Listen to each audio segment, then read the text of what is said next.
তোমাকে একটা দ্বীপে রেখে আসা হয়েছে, যে দ্বীপে কোনো বইপত্র দেওয়া হয়নি, পড়ালেখা নেই, কিছু নাই, 72 ঘন্টা টাইম। এই 72 ঘন্টা কি করবা? কোনো মোবাইল নাই, আমি যখন প্রয়োজন হতো আমি আমার বাবারটা ব্যবহার করতাম, এবং ল্যাপটপ প্রয়োজন হলে আমি বাবারটাই ব্যবহার করতাম। 2013 সালে কোলন ক্যান্সার ছিল আর কি, মানে কোলন ক্যান্সার আক্রান্ত হয়েছিল, তো 2014 সালে এপ্রিলের 6 তারিখ মনে মারা গেছে। প্রথমেই বলে রাখি যে আমি সানজিদের মতো রাত জাগা পাখি কখনোই হতে পারিনি। আমরা কিন্তু তোমাদের উপর প্রত্যাশা চাপাই দিলাম যে আমরা জাস্ট সিম্পল তোমাদেরকে ডক্টর হিসেবে দেখতে চাই না, উই ওয়ান্ট। আসসালামু আলাইকুম সুপ্রিয় দর্শক, সবাইকে স্বাগত জানাচ্ছি। আজকে ডেফিনেটলি আমাদের জন্য অনেক খুশির দিন, বিকজ আপনারা দেখতেই পাচ্ছেন আজকে আমরা কাদেরকে নিয়ে আপনাদের সামনে হাজির হয়েছি। সো অলরেডি চেহারা দেখে হয়তো অনেকে ইতিমধ্যে গেস করে ফেলেছেন যে আজকে আমরা কাদেরকে নিয়ে বসেছি।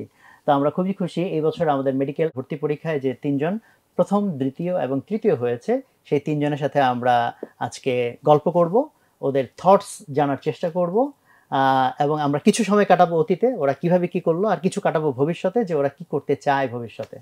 তো আশা করি আমাদের জন্য এটা এনজয়েবল একটা জার্নি হবে। সো প্রথমে এই যে 3 জনের একটা কমন ফিচার্স আমি একটু বের করার চেষ্টা করতেছিলাম। তো আমি দেখলাম যে 3 জনেরই যেটা ডাক নাম, আমার সর্বদূরে যেটা যে আছে সে হচ্ছে সানজিদ অপূর্ব, যদিও ওর ডাক নাম সানজিদ নামে পরিচিত। প্রথম যে হয়েছে ইতিমধ্যে সবাই হয়তো ওর ছবি, কারণ সবাই তো ফার্স্ট যে এটার দিকে অনেক বেশি ফোকাস দেয়, সুশোভন সুশোভিত অবস্থায় আমাদের সামনে আছে। তো আর আমাদের থার্ড হয়েছে তাসনিম আমাদের সামনে আছে, এবং তাসনিমের পুরো নাম তাসনিম ফেরদৌস। বাট 3 জনেরই যেটা ডাক নাম সেটা কিন্তু 4 বর্ণের। তো তোমাদের জন্য প্রথম প্রশ্ন, তোমাদের নামের মধ্যে কমন কোনো লেটার আছে কিনা, এবং কয়টা? দন্তন্য একটা আছে। দন্তন্য আছে, দুইটা। আর কোনটা? আর দন্তস্ব, রাইট। তাই নাকি? অদ্ভুত বিষয় যে 4 জন 4টা করে বর্ণ এবং 2টা বর্ণ কমন, দন্তস্ব এবং দন্তন্য, দুইটাই দন্ত। যাই হোক, তো তোমাদেরকে প্রথমত আমরা কনগ্রেচুলেশন জানাচ্ছি, স্বাগতম জানাচ্ছি। আর অ্যাকচুয়ালি এটা ইটস এ গ্রেট অ্যাচিভমেন্ট। তো নর্মালি মানুষ জিজ্ঞেস করে কেমন লাগছে, এটা তো ফালতু প্রশ্ন, বাবা খারাপ লাগবে এটা কি হয় নাকি? বাট আমি প্রথম জানতে চাই যে রেজাল্ট জানার পর নেক্সট 10 মিনিটসে তোমরা কি করছিলা? যে কেউ শুরু করতে পারো, তাসনিম শুরু করতে পারো। প্রথম 5 মিনিট বোধহয় কেঁদেছিলাম, তারপর অবশ্যই আল্লাহ তাআলার কাছে শুকরিয়া সিজদায় লুটিয়ে পড়েছিলাম, এবং তারপর আসলে ওই মুহূর্তটা খুবই মনে রাখার মতো ছিল। এত আবেগময় মুহূর্ত, হয়তো অনেক ফার্স্ট সেকেন্ড হয়েছি কিন্তু এর ধারে কাছে হয়তো জাতীয় ফার্স্ট সেকেন্ডের মধ্যে থাকা ডেফিনেটলি। সুশোভন 10 মিনিট কি করছিস? প্রথম কয় মিনিট আসলে আমি ওটা বুঝে পারিনি, চুপচাপই ছিলাম।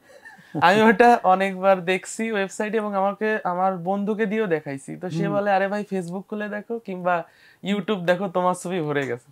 তখন আমি আর কি বিশ্বাস করলাম, এবং আমার মার আর কি অনেকটাই ইমোশনাল হয়ে গেছিল, আমাকে ধরে আর কি অনেকক্ষণ ধরে কান্নাকাটি করছিল। তো এটা ওরকম মুহূর্ত কোনোদিন জীবনে, মানে এরকম মুহূর্ত আমি কোনোদিন পাইনি। ওকে, এটা আসলে।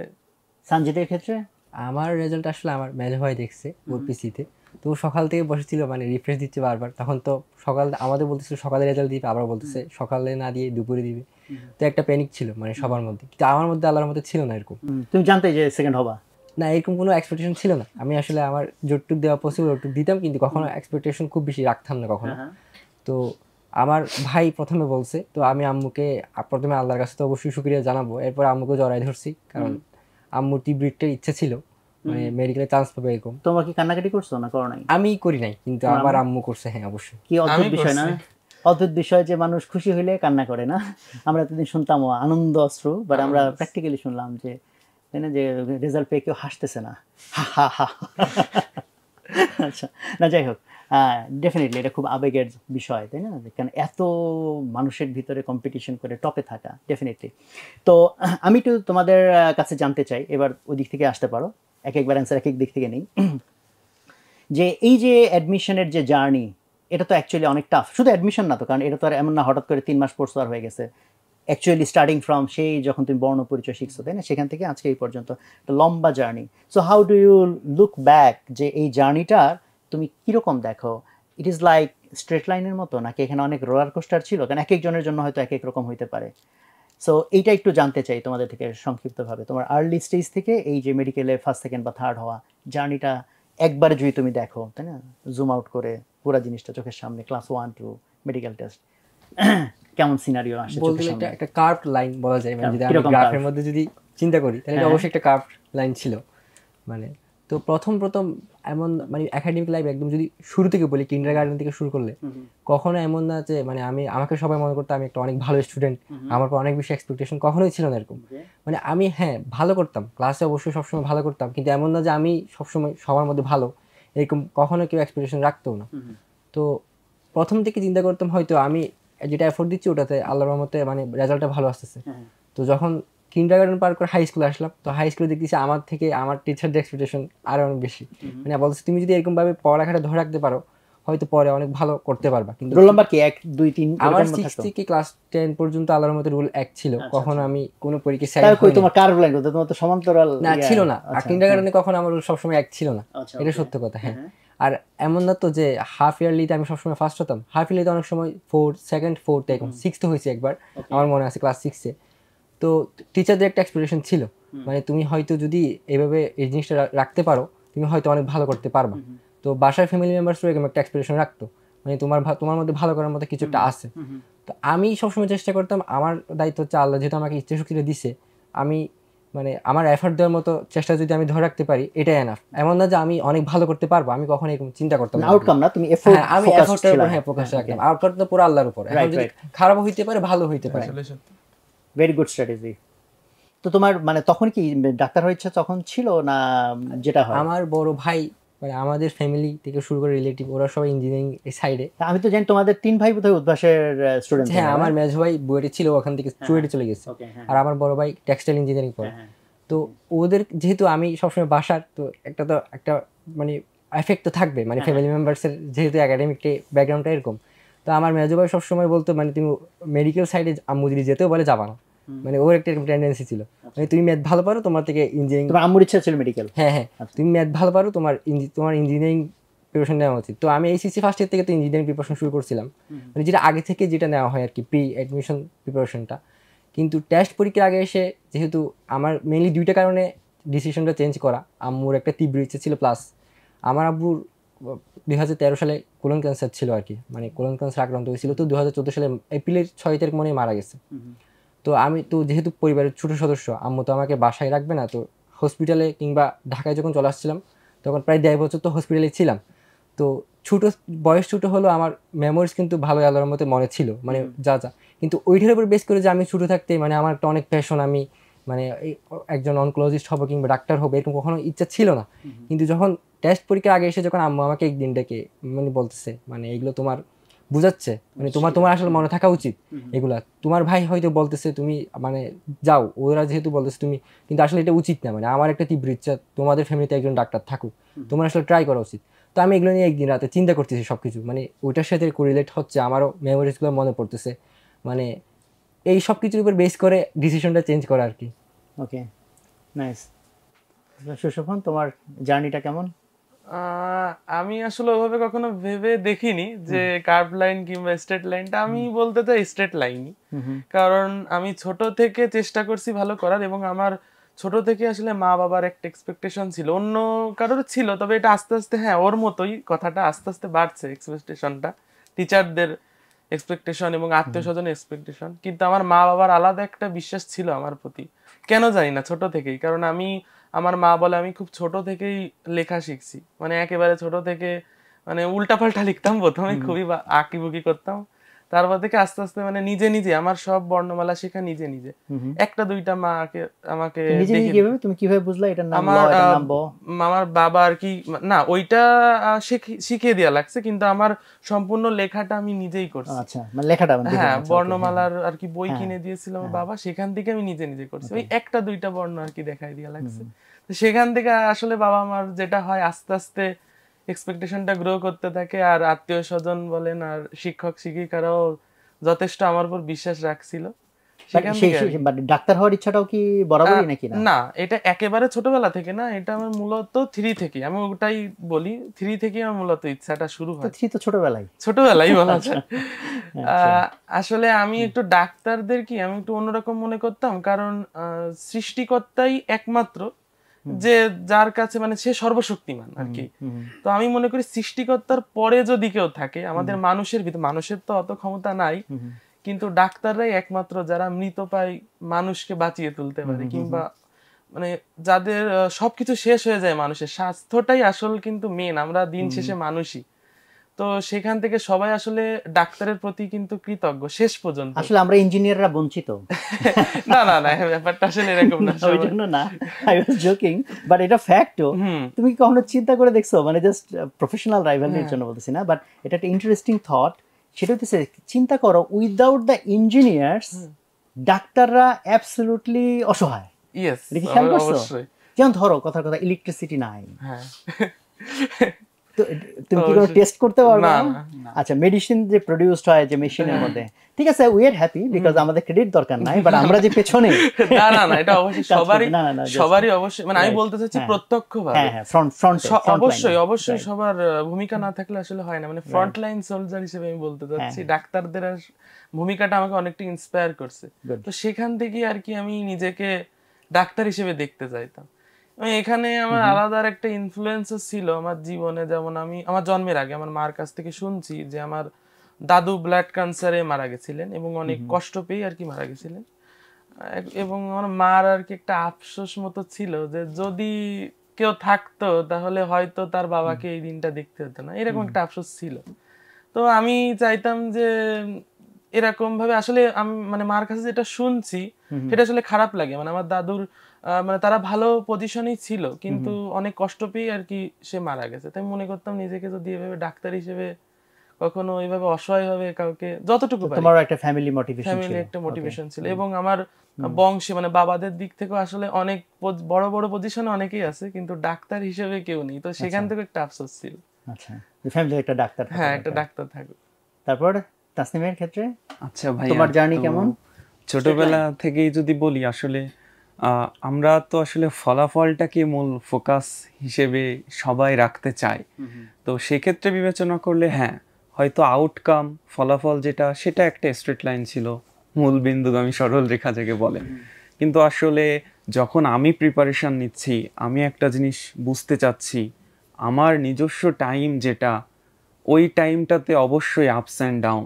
যখন আমি নিজেকে প্রিপেয়ার করতেছিলাম সেই ছোটোবেলা থেকেই বা অ্যাডমিশনের সময়, তখন আমার নিজের কাছে নিজের যে জার্নিটা সেটা অবশ্যই কার্ভ। কখনো হয়তো পড়তে ভালো লাগতো, কখনো ভালো লাগতো না, কখনো হইতো না। কিন্তু এটা আসলে তো বাইরে থেকে দেখা যাবে না, সবাই আসলে ফলাফলটা দিয়ে outcome kind of straight line, outcome বলা যায় কাইন্ড অফ স্ট্রেট লাইন ছোটবেলা থেকে। আর ছোটবেলা থেকে যেহেতু আমি একটু ধীর স্থির প্রকৃতির ছিলাম, তো আব্বু আম্মু আবার পাড়া প্রতিবেশী সবাই বলতো যে আমি হয়েছিলাম তার 6 মাস পরেও লোকজন এসে বলতো, ও আচ্ছা এবারে একটা ছোট ছেলে আছে, জানতাম না তো। যে মানে কান্নাকাটি নাই, খুব একটা আওয়াজ নাই। তো তখন থেকে বলতো আচ্ছা এ তো মনে হয় তাহলে ডাক্তার হবে। কেন? লোকজনের অদ্ভুত চিন্তা ভাবনা, আওয়াজ না কম করলে ডাক্তার হয় না, ডাক্তার হবে, একটু ধীর থাকে, কোনো ঝামেলা করে না। তো ওই দিক থেকে চিন্তা করলে, আর ছোটবেলা থেকে আমি একটু ভিন্ন আঙ্গিকে চিন্তা করতাম যে আসলে যখন ডাক্তার হসপিটালে যেতাম, যে না আসলে তারা প্রত্যক্ষভাবে মানুষের একদম নিবিড় সান্নিধ্যে যেতে পারছে। ঠিক তখন যে ওষুধ লেখা একটা প্রেসক্রাইব করে দেওয়া তখন না, তখন যদি তাকে একটা কোনো কথা বলে ইনফ্লুয়েন্স করতে পারে সেটা তো তার আজীবন মনে থাকবে। ওষুধ তো একটা সাময়িক ব্যাপার। আবার যখন আমি একটা বিসিএস ক্যাডারের কথা চিন্তা করি, তখন মনে করি যে এনার হাতে তো আসলে অ্যাকচুয়াল যে পাওয়ারটা, অ্যাডমিনিস্ট্রেশন পাওয়ার, সেটা তো আসলে ওনাদের হাতে। নিয়ন্ত্রণের যে ব্যাপারটা, ডাক্তারি বা ইঞ্জিনিয়ারিং এটা তো বলা যায় একটা সেবামূলক খাত। এটা অবশ্যই দেশের প্রয়োজনে অবশ্যই একটা গুরুত্বপূর্ণ সেক্টর, কিন্তু আসলে যে নিয়ন্ত্রণের যে ব্যাপারটা এটা তো আসলে খুবই গুরুত্বপূর্ণ। অ্যাডমিনিস্ট্রেশনের যে ব্যাপারটা, সেদিক থেকেও আসলে আমাকে অনেক তাড়িত করে, তখনও করতো, খুব তাড়িত করতো। তো বিভিন্ন দিক থেকে চিন্তা করে তারপর আস্তে আস্তে আমি ডেডিকেটেডলি প্রিপারেশনটা শুরু করি ইন্টারের শুরু থেকেই। মানে ইন্টার আগ পর্যন্ত তোমার আসলে থিংকিং অনেক কিছুই ছিল, আর আমি আসলে আর একটা জিনিস কি, মানুষ ভালো কথা বলুক খারাপ কথা বলুক, মানে একটু ইমোশনালি বলা যায়, আমি ওটাকে খুব ভিতর থেকে করতাম। তো এটা আসলে পজিটিভ নেগেটিভ দুইটাই আছে। কেউ হয়তো খারাপ কিছু বলতে চাচ্ছে না, কিন্তু আমি খারাপভাবে নিয়ে ফেললে অনেক হয়তো প্রভাব থাকতো। আর ভালো কিছু থাকলে সেটাও আমি ভাবতাম আচ্ছা এটাকে তাহলে আর কিভাবে কাজে লাগানো যেতে পারে। উনি তো শুধু একটা বিষয়ের উপর বলল। তো বিষয়টা আসলে একটু সময় সাপেক্ষ বলা যায় অবশ্য একটু। তো আমি আসলে এভাবে চেষ্টা করতে থাকতাম। আর ইন্টারের শুরু থেকেই করলাম যে আসলে আমি যদি এবার সব দিকেই ছোটাছুটি করি তাহলে আসলে কোনো জায়গায় হয়তো ঠিক মতো পৌঁছাতে পারবো না। তো তারপর থেকে আমি আসলে বললাম যে আচ্ছা আগে মেডিকেলটা সেক্টর করি। তো মেডিকেলে গেলেই যে ডাক্তারি যে হয়েই রোগী দেখতে হবে বিষয়টা তো এমন না। এখানে তো অনেক উদ্যোগ গ্রহণ করারও ব্যাপার আছে আমাদের চিকিৎসা খাতে। আমাদের দেশ থেকে কেন বহির্বিশ্বে এত পরিমাণ রোগী যাবে, সেক্ষেত্রে আচ্ছা আমি তাহলে মেডিকেলে এখন ডেডিকেটেডলি নিই, একদম সোললি নিই। এই 2 বছর বা অ্যাডমিশনের এই 5 মাস এই সময় আর আমি ওই চিন্তাটা না করি। হ্যাঁ মানে যাই হোক, ওর থিঙ্কিং এর মধ্যে যেটা পাইলাম সেটা হচ্ছে ওর যখন ডাইভার্সিফাইড চিন্তা, ও ওটাকে একটার ভিতর প্যাকেজ করছে যে ডাক্তারি পড়তেছি মানে জাস্ট ডাক্তারি প্র্যাকটিস করে ডাক্তার হব এরকম না, ডাক্তার হয়েও আমি আবার অন্য অনেক কিছু ইনকর্পোরেট করে আমি চাইলে ভ্যালু ক্রিয়েট করতে পারি। Okay, nice way to think. So আমার এখন কমন কোয়েশ্চেন যেটা, সেটা হচ্ছে যে চিন্তা করে দেখো, জাস্ট ডাক্তার শব্দটা বললে বাংলাদেশে বিভিন্ন শব্দের সাথে বিভিন্ন কনোটেশন থাকে যে এরা সব ওরা মোস্টলি নেগেটিভ। হ্যাঁ, তো তোমাদের ব্রেইনে কি কাজ করে ডাক্তার বললে? কোন ওয়ার্ডটা তোমাদের কাছে আসে, কোন ইমেজটা? যেহেতু একটা প্রবাদ আছে যে স্বাস্থ্য ইমেজটা চিন্তা করো, যে ধর বলছি ব্যাস বলছি ডাক্তার, চিন্তা করে দেখো চোখের সামনে কোন ছবিটা আসছে? একজন সার্জন। সার্জন, ওকে, তোমার কাছে কোন ছবি আসছে? আমার তো অবশ্যই একজন মানবিক মানুষের কথা চিন্তা আসছে। কি করতেছে সে? সে অবশ্যই কোনো একটা কেয়ার করতেছে, যেমন তেমন হয়তো আন্তরিকতাটা দেখাচ্ছে তার প্রতি। তাসলিমের মতোই। তাই, ওকে। আমি এটাই এক চোখে আমি দেখছি সার্জন, তবে ওদের সাথে আমি একমত, ওদের সাথে কেয়ার করতেছে। ওকে, সো এখন আমাকে বলো যে তোমাদের জীবনে তো ডেফিনেটলি অনেকবারই ডাক্তারের কাছে যাইতে হইছে। সো সারা জীবনে যতবার ডাক্তারের সাথে তোমার এক্সপেরিয়েন্স হইছে সবগুলাই যে সুপার পজিটিভ মেবি না, কিছু ক্ষেত্রে হয়তো নেগেটিভ, সব রকমই হইতে পারে। পার্সেন্টেজে বললে পার্সেন্টেজটা কেমন? ভালো অনুভূতি কত পার্সেন্ট, খারাপ অনুভূতি কত পার্সেন্ট? সুশোভন আগে বলতে পারো, এটা চিন্তা করে বলো তো সারা জীবনে যতবার ডাক্তারের সাথে ইন্টারাকশন হয়েছে। আমি আমার আসলে ছোট ব্রেনে আমি যতটুকু দেখছি আমি বলতে চাই বেশি, 70% ধরে। 70% ভালো অভিজ্ঞতা ছিল। ওকে, ভালোই দেখছি আমি। তোমাদের ক্ষেত্রে পার্সেন্টেজটা কেমন হতে পারে? আমার আসলে অদ্ভুত হয়ে মিলে গেল, আমি জানলাম না, আমিও ভেবে রেখেছিলাম 70% 30%। একটা রেঞ্জ বলতে পারবো, এক্স্যাক্টলি মনে হচ্ছে। হ্যাঁ না, এটা তো হিসাব মানে ডেফিনেটলি এটা অ্যাপ্রক্সিমেশন 60 to 70% মানে প্রায় কাছাকাছি। তাহলে তোমরা সবাই কাছাকাছি, বেশিরভাগ ভালো অভিজ্ঞতা। ওকে, আমরা let us focus on the less 30, মানে যে 30% নেগেটিভ অভিজ্ঞতা এইখানে। কারণ ধরো আমরা এইভাবে চিন্তা করি যে 70% ভালো, আলহামদুলিল্লাহ, বাট 70-এ তো খুশি আমরা হওয়ার মতো লোক না, তাই না? তোমরা কি 70-এ খুশি হওয়ার মতো লোক? তোমরা 100-এ খুশি হওয়ার মতো লোক, বিকজ তোমরা ফার্স্ট সেকেন্ড থার্ড হও। তাহলে যে 30% নেগেটিভ অনুভূতি, চলো আমরা ওখানে আমরা কিছু স্মৃতি রোমন্থন করি। হোয়াট নেগেটিভ, এবং কেন আমি টানতেছি নিশ্চয়ই বুঝতে পারতেছো, বিকজ তোমাদের সেই স্বপ্ন থাকতে হবে যে ওইটাকে আমি কেমনে মিনিমাইজ করব। যে ইস্যুটা একটু আগে তাসনিম একটু টেনে আনছিল যে আমাদের দেশে এত লোক বিদেশে যাচ্ছে চিকিৎসা করতে, তাহলে আমাদের ডাক্তাররা কি কোয়ালিফাইড না? হ্যাঁ, ডেফিনেটলি অনেক চ্যালেঞ্জ আছে, বাট যারা বিদেশে যায় তাদের কারোর সাথে তোমাদের কথা হয়েছে কিনা কখনো আমি জানি না, তাদেরকে তুমি যদি জিজ্ঞেস করো ভাই আপনি কেন বিদেশ যাচ্ছেন, হোয়াট আর দ্য অ্যান্সার্স, তো সেই জায়গা থেকে একটু তোমরা বলো দেখি যে 30% মনে করো যে তোমাদের নেগেটিভ এক্সপিরিয়েন্স আছে, সেখানের মধ্যে কি কি জিনিস ছিল? আচ্ছা, তুমি শুরু করতে পারো। তো ভাই প্রথম ক্ষেত্রে আসলে যেটা আমরা ডেফিনেটলি কোন নির্দিষ্ট ব্যক্তি বা কিছু বলবো না, জাস্ট মানে এটা বলবো। হ্যাঁ, সেক্ষেত্রে অবশ্যই তাদের ব্যবহার এবং যে সময়, এই দুইটা জিনিসই আসলে মুখ্যভাবে যারা পেশেন্ট যায় বা রোগী যায় তাদের ক্ষেত্রে খুবই যে ভূমিকাটা পালন করে। যেমন আসলে 10টা ভালো কথা বললাম, কিন্তু একটা যদি মনের বদলেও খারাপ কথা বলে যায় তাহলে ওইটাই হচ্ছে যারা যাবে তাদের মনে দাগ কেটে যাবে। আর দ্বিতীয় হচ্ছে সময়, যে রোগীদের যদি একটু সময় আন্তরিকতার সাথে দেওয়া না যায় তাহলে আসলে খুব একটা ভালো আউটকাম এখান থেকে আসা কষ্টকর। মোটামুটি ভাবে যে এটাও কি বলা যায় যে ধরো যতবার ডাক্তার তোমাকে টাইম দিচ্ছে এতটার সময় আসেন, ডাক্তার বলতে ডাক্তারের assistant, most of the time কি টাইমলি দেখাইতে পারছো নাকি ওয়েট করা লাগছে? সেক্ষেত্রে তো অবশ্যই ওয়েট করা লাগছে। ডাক্তার কি সরি বলছে এই জন্য? না। তার মানে ডাক্তারের কাছে তোমার সময়ের মূল্য নাই? আমি হয়তো ওকে, এই সুশোভনের ক্ষেত্রে কি আসলে ও অনেকটাই বলে দিয়েছে, আমি শুধু এইটুকুই বলতে চাই আসলে মেন্টালিটিটা আছে একটু খারাপ কিছু কিছু, মানে লেস মানে 30-র কথাটা আমি বলছি। যেমন ব্যবসায়িক চিন্তাটা, যে আসলে একটা ডাক্তার আমার মনে হয় মানবিকতাটা বেশি গুরুত্বপূর্ণ ব্যবসা থেকে। হ্যাঁ অবশ্যই ব্যবসা, এটা কেউ অস্বীকার করতে পারবে না, টাকা ছাড়া দুনিয়াতে কিছু হয় না, এটা কেউ অস্বীকার করতে পারবে না, কিন্তু মানবিকতার দিকটা আমার মনে হয় তাদের অনেক কম কিংবা নেই। ব্যবসাটাকেই তারা বেশি ফোকাস করে এবং মানে 30% কেস বলছে, 30% 70% কেস ওয়াজ ও অনেকটাই বলে দিয়েছে, আমি জাস্ট এইটুকু অ্যাড করলাম যে ব্যবসায়িক মনোভাবটা বেশি সঞ্জিতের ক্ষেত্রে। ওরা তো অনেক কিছু বলছে, জাস্ট আমি একটা পয়েন্ট একটু স্পেসিফিক করে বললে, যদি এরকম অনেক ক্ষেত্রে দেখছি একটা ডাক্তারের সাথে যদি হসপিটালের কোনো মানে জাস্ট ওনার চেম্বার ছাড়া যদি কোনো কানেকশন থাকে এরকম শেয়ার কিংবা ডায়াগনস্টিক সেন্টার অথবা হসপিটাল, তো একটা রোগ যদি অ্যাকিউট পর্যায়ে থাকে অর্থাৎ একদম প্রাইমারি পর্যায়ে, মানে এই রোগের ক্ষেত্রে আমার অনেক টেস্ট দেওয়ার দরকার নাই, এটা আমি জানি। ইভেন আমি একজন রুগী গেলে রুগী নিজেও জানে এগুলো দরকার নাই, জাস্ট প্রাইমারি একটা ডিজিজের জন্য যদি যাই, তবুও অনেক ক্ষেত্রে ডাক্তাররা দেখা যায় আপনি এই টেস্টগুলো করেন, এমন না যে মানে এটা রিস্ক ছিল কিংবা একটা প্রবাবিলিটি আছে যে রিস্ক থাকার, তবুও ওনারা এই টেস্টটা করার জন্য অনেকটা ফোর্স করে, বলতে গেলে ইনডাইরেক্টলি বলতে গেলে ফোর্স করে। তো এই জিনিসটা একটা নেগেটিভ এরকম কিছু কিছু ক্ষেত্রে হয়। হ্যাঁ। ওকে, ঠিক আছে, এটা তো কাইন্ড অফ একটু ভবিষ্যতের পার্টের মধ্যে যাচ্ছে, অতীতের মধ্যে যাচ্ছে। এটা অতীত জানলাম যে অতীতে কি হয়েছে, ভবিষ্যতে কি হবে আমরা জানবো।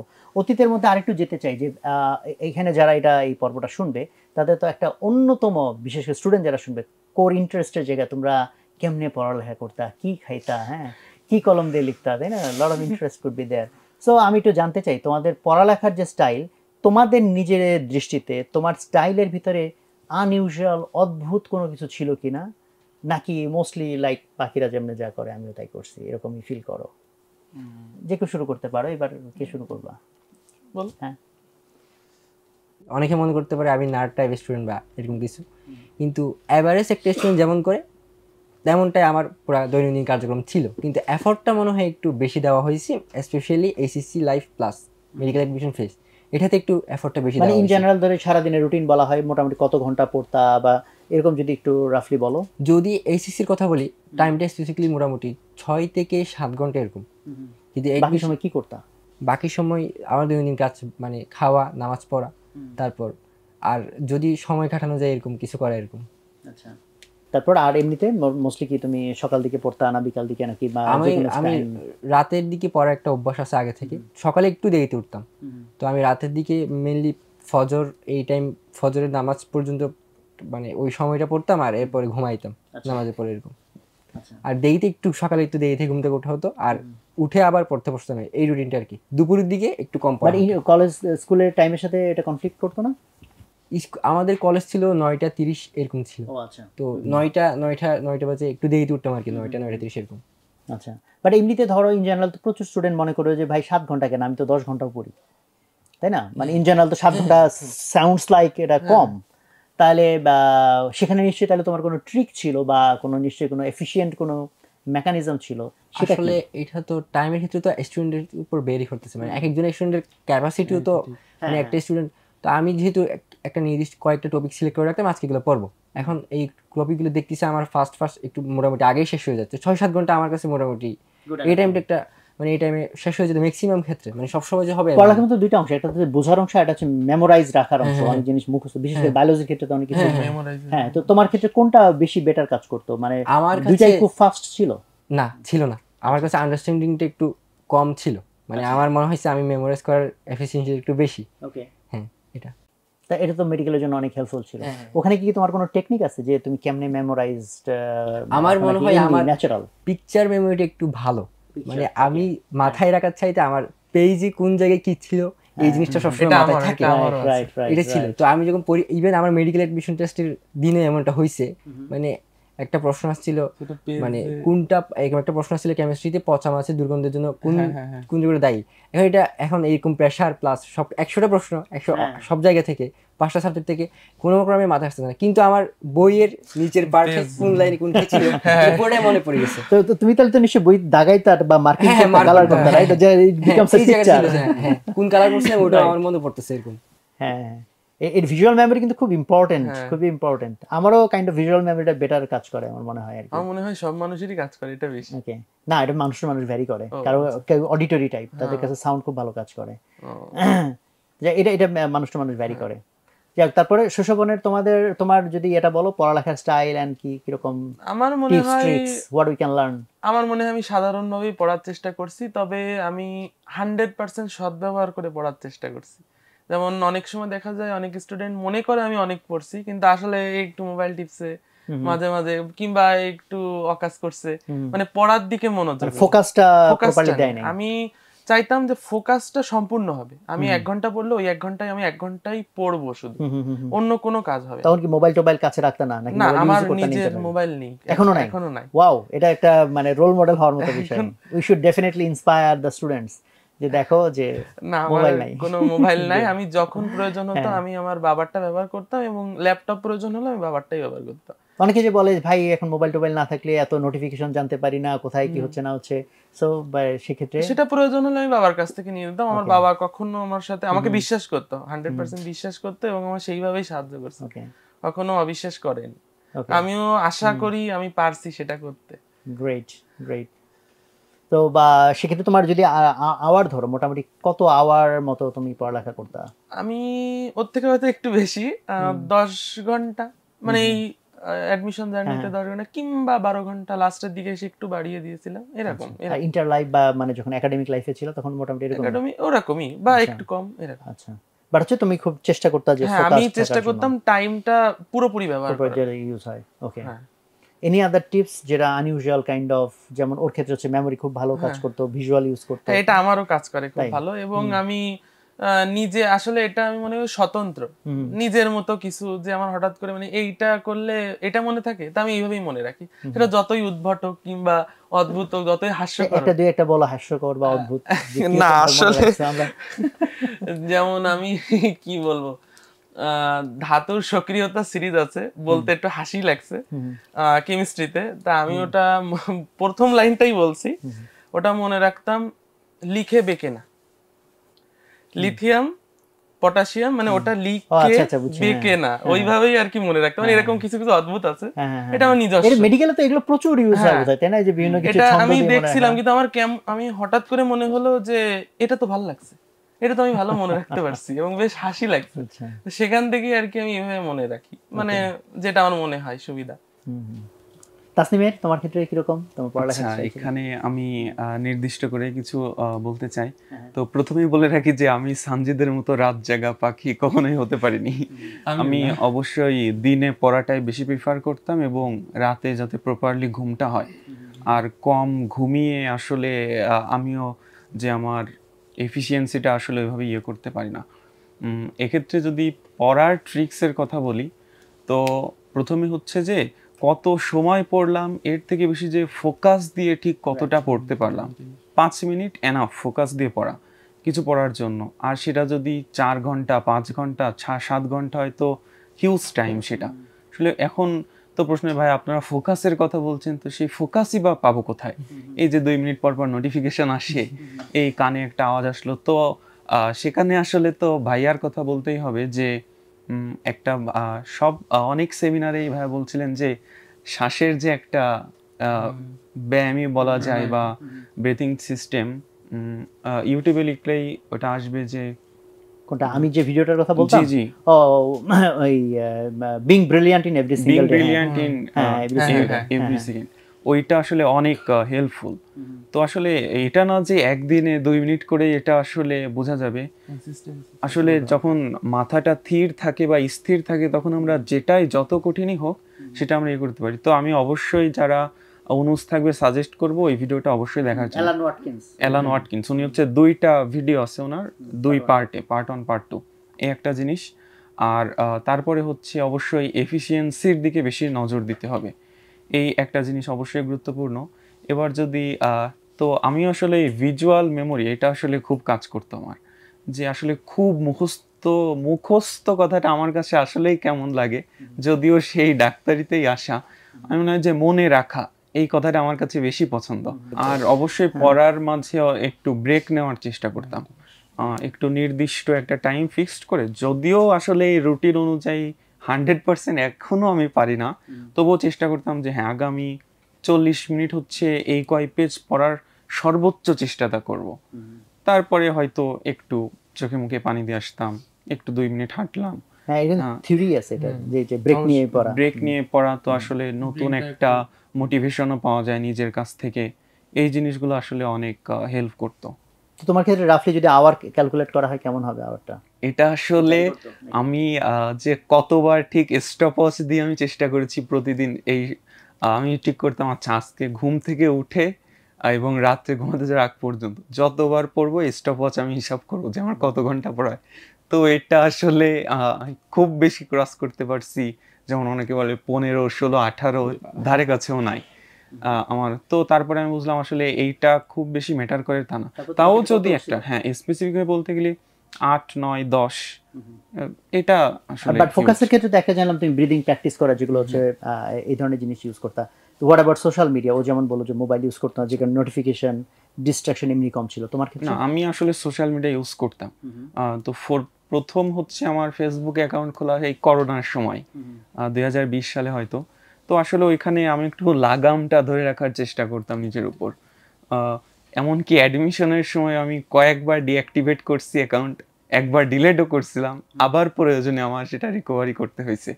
তো তারপরে বুঝলাম না, এটা থেকে একেবারে বিচ্ছিন্ন হওয়াটা আমার পক্ষে ডিফিকাল্ট। তো যতটা নিয়ন্ত্রণে রাখা যায়, এমনকি আমি ইউটিউবে ডিএফ টিউব নামে একটা অপশন আছে, মানে তাহলে আর ইউটিউব থেকে ওরা আমাকে সাজেশন দিতে পারে না কি কি ভিডিও আসবে, আমি শুধু সার্চ দিব একটা জিনিস আসবে শুধু ওটা, ওইটা আসলে অনেক সময় বাঁচিয়েছে আমার। ওকে, তো এই টিপসটা কিন্তু অনেকের কাজে লাগতে পারে, তাই না? হ্যাঁ ডিএফ টিউব সবাই মনে রাখবেন। ওকে, সো আমি এখানে তোমাদের এই তিনজনের কথা থেকে একটা সামারি টানতে পারি যে পড়ালেখার সাকসেসফুল হওয়ার ক্ষেত্রে স্টাইলের জায়গাটা অনেক ভিন্ন হতে পারে। যেমন দেখাই যাচ্ছে একজন রাত জেগে পড়তো, একজন দিনে পড়তো, কারো আওয়ার কম, কারো আওয়ার বেশি, কেউ গ্যাপ নিয়ে পড়তেছে। মানে এইটা কিন্তু অ্যাকচুয়ালি যে যার যার মতো করে ডিজাইন করে নেওয়া।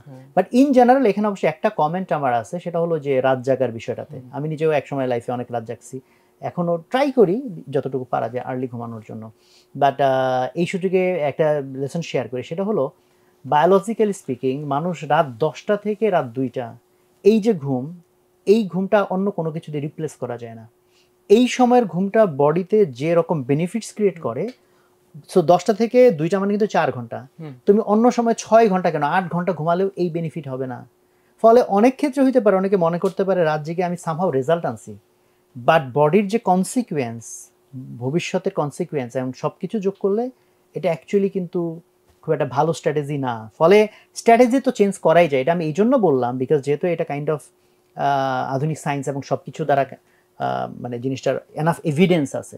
আর এটা তো অ্যাকচুয়ালি হিউম্যান বডি ক্লক এটার সাথে রিলেটেড, যে কখন বায়োলজিক্যাল ক্লক, কখন সূর্য ওঠে। সো সেই জায়গা থেকে ইন জেনারেল কারো যদি এই অভ্যাস থাকে, বেটার এটা শিফট করে এই টাইমটুকু অ্যাটলিস্ট এই 4 ঘন্টার মধ্যে যদি 4 ঘন্টাও না পারি 3 ঘন্টা অ্যাটলিস্ট 2 ঘন্টা এই সময়ের ঘুমটাকে মানে অ্যাভেল করার চেষ্টা করা, এটা কিন্তু খুব ইম্পর্টেন্ট। তো যাই হোক, এনিওয়ে, সো আমি আরেকটা জিনিস প্রিসাইজলি একটু জানতে চাই, তোমাদের এক্সামের দিনের যে অবস্থাটা, মানে ধরো আগের দিন রাত বা দুপুর থেকে শুরু করে এক্সাম দেওয়া পর্যন্ত এই সময়টা কার কেমন ছিল? আচ্ছা, তো এক্সামের আগের দিনও আমার খুবই ভালো ঘুম হয়েছে, বলা যায় 6 ঘন্টার মতো ঘুমিয়েছিলাম, কিন্তু এক্সাম দিয়ে আসার পরের 2 দিন আমি ঘুমাতে পারি নাই। হ্যাঁ এটা একদম মিল আছে, একদম 100%। কেন কি টেনশন যে কোনটা হয়েছে কোনটা হয়নি এরকম নাকি? এরকম বা একটা এক্সাইটমেন্ট, এরকম কিছু যে আসলে কি হবে, এটা আসলে অদ্ভুতই লাগে। তো আসলে হয়েছিল কি যে আসলে মেডিকেল অ্যাডমিশন টেস্টের যে 1 ঘন্টা 100টা প্রশ্ন, এত এক্সপেকটেশন, এত চাপ, তো আসলে ওই পরীক্ষাটা মূলত দিতে আমাদের রেসিডুয়াল নলেজ দিয়ে, আমি বারবার পড়তে পড়তে যেটা মাথায় থেকে যায় সেটা দিয়ে আসলে। তুমি ধরো আগের রাত যদি চিন্তা করা হয় 6 ঘন্টা তো ঘুমাইছো, বাট ঘুমের আগে তখন প্রিপারেশনটা কেমন ছিল? মানে তুমি কি তখন সিলেক্টেড কিছু টপিক দেখতেছিলা? অনেকের ক্ষেত্রে যে ভাই তখন আর পড়ালেখাই ঠিক মতো করে না, তখন কি করতেছিল অ্যাকচুয়ালি? আচ্ছা, ওই সময়ের কথা বলতে গেলে আমি কিছু সিলেক্টিভ টপিক দেখতেছিলাম, আরো কিছু মনে হচ্ছিল দেখবো, কিন্তু ওগুলো ইচ্ছা করে দেখিনি। তারপরে আল্লাহর কাছে শুধু এটাই চেয়েছিলাম যে হ্যাঁ আমি স্বীকার করে নিচ্ছি আমার কিচ্ছু মনে নেই, আমি কিচ্ছু পারি না, আপনি আমাকে মনে করিয়ে দিয়েন পরীক্ষার হলে। এই দায়িত্ব আর আমি নিচ্ছি না যে আমার মনে রাখতে হবে, হ্যাঁ এটা আমি মনে করছি, এখন হয়তো আমার মনে আসছে না। তো এইখান থেকে আমি একটা রিলিফ হয়তো পেয়েছিলাম। তো পরের দিন যখন পরীক্ষার হলে গেছে তখনও তোমার মধ্যে এই রিল্যাক্স ভাবটা ছিল? রিল্যাক্স ভাব ছিল, এবং আমি আগে থেকেই ঠিক করে রেখেছিলাম যে আমি আসলে ওই প্রেশারটা নিব না, আমি ইচ্ছাকৃতভাবেই আসলে আমি টেনশন ফ্রি থাকার চেষ্টা করবো, যা হয় হবে, দেখা যাবে, সমস্যা কি। সুশোভনের ক্ষেত্রে তোমার কি কেমন ছিল? যেহেতু ভাইয়া বলছি ছোট থেকে আমার একটা ইচ্ছা ছিল, তো এক্সপেকটেশন এবং প্রেসার ছিল, এটা অস্বীকার করার কোনো উপায় নেই, এটা ছিল। আগে রাতে পড়ালেখা করতে পারছো ঠিক মতো? হ্যাঁ আমি করছি, আমি ওইটা নিয়ে টেনশন করিনি, কারণ আমি নিজের উপর বিশ্বাস রাখছি এবং যেটা সৃষ্টিকর্তার উপর তো অবশ্যই বিশ্বাস রাখতে হয়। আমি বলছি আমি করছি, যতটুকু সম্ভব আমি করছি, দেখা যাবে কি হয় পরীক্ষার হলে। আচ্ছা, তখন কি সিলেক্টেড কিছু জিনিস দেখছো? হ্যাঁ, ওটা পরীক্ষার হলে যখন গেছো তখন অনেকের হয় না শুরুতে হাতটা জমে টমে যায়, এরকম কিছু হয়নি? না না না, আমি সবকিছু পাশে সরিয়ে রাখছি। আমি মনে করছি জাস্ট একটা পরীক্ষা। ওকে। একটা মজার কথা হলো, আমার অনেক আগে আমি পরীক্ষার হলে দেখেছি আমার ঘুম পাচ্ছিল পরীক্ষার আগে, টেনশন হতো দূরের কথা, যে বসে থাকতে থাকতে তারপরে আসলে একটু রিল্যাক্সই ছিলাম বলা যায়। সঞ্জিতের ক্ষেত্রে? আমার পরীক্ষার 7 থেকে 8 দিন যা পড়ছি এটা এমনিতে জাস্ট বললাম, মানে কোনো কিছুই মাথায় ঢুকে নাই। যে জিনিস আমি 8 বার পড়ছি ওই লাইনে আমি মনে হচ্ছে এটা আমি ফার্স্ট পড়তেছি, কারণ হঠাৎ করে মানে লাস্ট 7-8 দিন অনেক বেশি প্রেশার চলে আসছিল আর কি, প্রেশার চলে আসছিল। তবে রুটিনটা এমনভাবে সাজাচ্ছিলাম যাতে আমার লাস্ট দিন কোনো কিছুই পড়া না লাগে, মানে জাস্ট এমনিতে আমি কোনো টপিক এমনিতে দেখবো না, স্কিম করবো না কোনো কিছু, এরকম একটা প্ল্যান ছিল। তো আগের দিন তবুও যেহেতু মানে এই 4 মাস এত বেশি একটু এফোর্ট দেওয়া, মানে এফোর্ট দিছি, এই জিনিসটা মানে একটা অভ্যাসের মতো হয়ে গেছে। আমি গিয়ে টেবিলে বসে গেছি, কারণ আমার কোনো প্ল্যান ছিল না আমি আজকে কোনো কিছু পড়বো। তবুও জাস্ট সবগুলো বই নিয়েছি, জাস্ট এমনিতে উল্টাই দেখতেছি এখানে এগুলো কি, কিন্তু পড়ি নাই ওই দিন, আমি কোনোদিনই পড়ি নাই, পুরো দিন একটু পড়ি নাই, জাস্ট উল্টাই দেখছি এখানে কোথায় কি আছে এই জিনিসটা আর কি। আর পরীক্ষার হলে গিয়ে রাতে ঘুমাইছিল, আমার যেহেতু আগে রাতের জাগার অভ্যাস, তো এই জিনিসটা তো আমি 7 দিন আগে থেকে আমি রুটিন চেঞ্জ করার ট্রাই করছি, কিন্তু ওই দিন কোনো কারণে ঘুম আসে নাই আমার। 1 ঘন্টা 45 মিনিট মতো ঘুমাইছি আমি ওই দিন রাতে, এরপর পরীক্ষা দিতে হয়েছে আর কি। আচ্ছা, বাট পরীক্ষার হলে কি কোনো প্যানিক সিচুয়েশন বা কোনো কিছু? পরীক্ষার হলে হ্যাঁ একটু হয়েছে, কারণ আমার আগে থেকে একটু অ্যাংজাইটি ডিসঅর্ডার আছে। তো একদম যেহেতু আমার এক্সপেকটেশন ছিল না আউটপুট কি আসবে, আমি কখনো চিন্তা করতাম না, সবসময় কুল থাকা ট্রাই করতাম। তবুও এনভায়রনমেন্ট প্লাস সিচুয়েশন, কিছু কিছু জিনিস মাথায় আসতেছে না আনার চেষ্টা করলেও, সবকিছু মিলে একটু আমার হার্টবিটটাও একটু বেড়ে গেছিল। আমি চেক করতেছিলাম ওখানে পালসটা, দেখতেছি অনেক বেশি, 120-এর প্রায় কাছাকাছি, 116-17 এরকম। তো কষ্ট দেওয়ার পর আল্লাহর মতো এটা ঠিক হয়ে গেছিল আর কি। হ্যাঁ, ওকে। সো আমি এখন তোমাদেরকে আরেকটা জিনিস যেটা স্টুডেন্টদের, আমার কাছে এখানে হচ্ছে, আমি এই সুশোভনের আমাদের এখানে যত পরীক্ষা দিছো, তো আমি এটা দেখতেছিলাম, অনেক পরীক্ষা দিছো তুমি মাশাআল্লাহ। তো আমি দেখতেছিলাম যে আপস এন্ড ডাউনস কেমন। তো ও যেহেতু আমাদের খুলনা ব্রাঞ্চে পড়ছে, তো আমি যেটা দেখলাম একটা হচ্ছে তোমার জন্য খুব ভালো ছিল যে ব্রাঞ্চ মেরিটে আমি দেখছি অলওয়েজ তোমার position most of the time 1 বা 2, কোনো সময় 3, 1 2 3-এর বাইরে বোধহয় আমি খুব একটা পাইনি, বিশেষ করে বড় বড় এক্সাম যেগুলো 100 মার্কসের এক্সাম, এগুলোতে আমি দেখছি টানা যেমন 1 1 2 1 2 1 1 1 1 1 2 1 2। বাট সেন্ট্রাল মেরিট লিস্টে ইন্টারেস্টিংলি এখানে অনেক আপ ডাউন আছে। যেমন সেন্ট্রাল মেরিট লিস্টে তোমার এখানে যেমন ধরো আমি ইভেন 11 ডিসেম্বরের একটা পরীক্ষা দেখা যাচ্ছে তোমার মেরিট লিস্ট 1, পরের দিন 4 দিন পর 15 ডিসেম্বর একটা পরীক্ষাতে সেন্ট্রাল মেরিট লিস্ট 367। তারপর এরকম ইভেন লাস্টের দিকে একটা আছে মানে 1000 টাইপের 2, এই যে ইন ব্যাচ এক্সাম 100 মার্কসের পরীক্ষা 19 ডিসেম্বর, যেখানে তোমার পজিশন ছিল 2608 সেন্ট্রাল মেরিট লিস্টে, বাট তোমার ব্রাঞ্চে অবশ্য 1 ছিল, ব্রাঞ্চে 1 ছিল। সো এই যে জায়গাটা, যে একদিক থেকে যে ভাই আমি 2000 জনের পিছনে বা কখনো 300 জনের পিছনে, আর আরেক দিক থেকে না ভাই আমার ছোট ব্রাঞ্চের ভিতরে অ্যাটলিস্ট এখানে তো 1 আছি, কিন্তু ওভারঅল যে ন্যাশনাল এক্সাম হবে সেখানে তো আর শুধুমাত্র কি নাম বলে না খুলনার মধ্যে পরীক্ষাটা সেন্ট্রাল, ফলে এটা তো খুব স্বাভাবিক যে যেমন ঠিক তারপরেরটাই দেখো 19 ডিসেম্বরের পরীক্ষায় তোমার পজিশন 2608 সেন্ট্রালে, 21 ডিসেম্বরের পরীক্ষাতে পজিশন 196, 2600 কোথায় 196, মানে এই যে it's a huge roller coaster. আমার মনে হয় তোমাদের বাকিদের জন্য একই হবে, তোমাদের প্রিন্টিং বাট আমার ল্যাপটপে আছে, তো ওখানে আমি দেখলাম অনেক ভেরিয়েশন। তাহলে এই জায়গাটাতে আমি জানতে চাই যে এইটা তোমরা কিভাবে হ্যান্ডেল করছো, তখন টেকনিকটা কি ছিল? আসলে ভাইয়া আমি কখনো মানে এই পরীক্ষাগুলোতে যে আমি কত আসছে আমার মেরিট, আমি ওগুলো সবসময় গুরুত্ব দিতাম না। আমি গুরুত্ব দিতাম যে আমি সৎভাবে পরীক্ষা দিচ্ছি কিনা। এবং এমনও হয়েছে যে লাস্টে আমার মা বলছিল যে একটু দেখো তো কত আসছে মেরিট, আমি লাস্টের 10-15 দিন বাদই দিয়ে দিছিলাম, আমি দেখতামই না, মেরিটই দেখতাম না যে আমার কত মেরিট, আমি ওটা দেখাই বাদ দিই। আমি তখন চেষ্টা করতাম যে আমি কতটুকু এগোচ্ছি, আমি ভার্সেস আমি, মানে এটা আর কেউ নেই। ওকে, মানে তোমার স্ট্র্যাটেজি ছিল যে ভাই আমি আমার নিজের সাথে কম্পেয়ার করব। ওকে, আর যদি কখনো ধরো কোনোভাবে ফ্রাস্ট্রেশন চলে আসতো তখন কভার করতে কিভাবে, মানে কিভাবে আবার নিজেকে? আসলে আমি এটা মানে ফ্রাস্ট্রেশনের কথা যেটা বলছেন, আমি প্রথমেই বোঝাতাম যে এটা মক পরীক্ষা, এটা আমার প্রস্তুতি, এটা মেন না।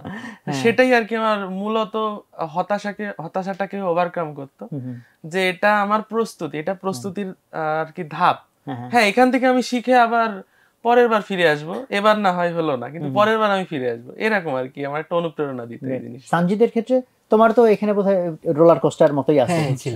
এখন আমি আসলে প্রথম থেকে একটা নিজের একটা রুটিন ছিল, আমি কোন দিন কোনটা পড়বো। তো রিভাইজের টাইমে আমার আজকে বায়োলজি পড়া ছিল, কিন্তু উদ্ভাসের পরীক্ষা ছিল, ওটা কেমিস্ট্রি ফার্স্ট পেপার, আমার এমন হয়েছে। তো এমন বেশিরভাগ ক্ষেত্রে মিলে গেছিল, মানে আজকে বুটানি ছিল, তো আজকে হচ্ছে আমার বুটানি পড়ার কথা, আমি পড়ছি। তো এইরকম যেগুলো এক্সাম দিয়েছি এগুলো আল্লাহর রহমতে আমার র্যাঙ্ক সর্বোচ্চ মনে হয় 54 গেছে সেন্ট্রালে, মানে সর্বোচ্চ এটা ছিল আর কি। আর যেগুলা না পড়ে দিয়েছি এগুলোতে র্যাঙ্ক একটাতে কেমিস্ট্রি ফার্স্ট পেপার গেছিল 2081 মনে হয়, আমার এক্স্যাক্টলি মনে নাই ওরকম। আর যেগুলো মোটামুটি না পড়ে দিয়েছি এগুলা 500-600 এরকম, আর যেগুলো পড়ে দিয়েছি এগুলা 50-এর মধ্যেই ছিল আর কি। তো ওইটা ছিল যে আমি হয়তো পড়লে পারতেছি, এটা একটা মানে কনফিডেন্স হিসেবে পড়লে পারতেছে।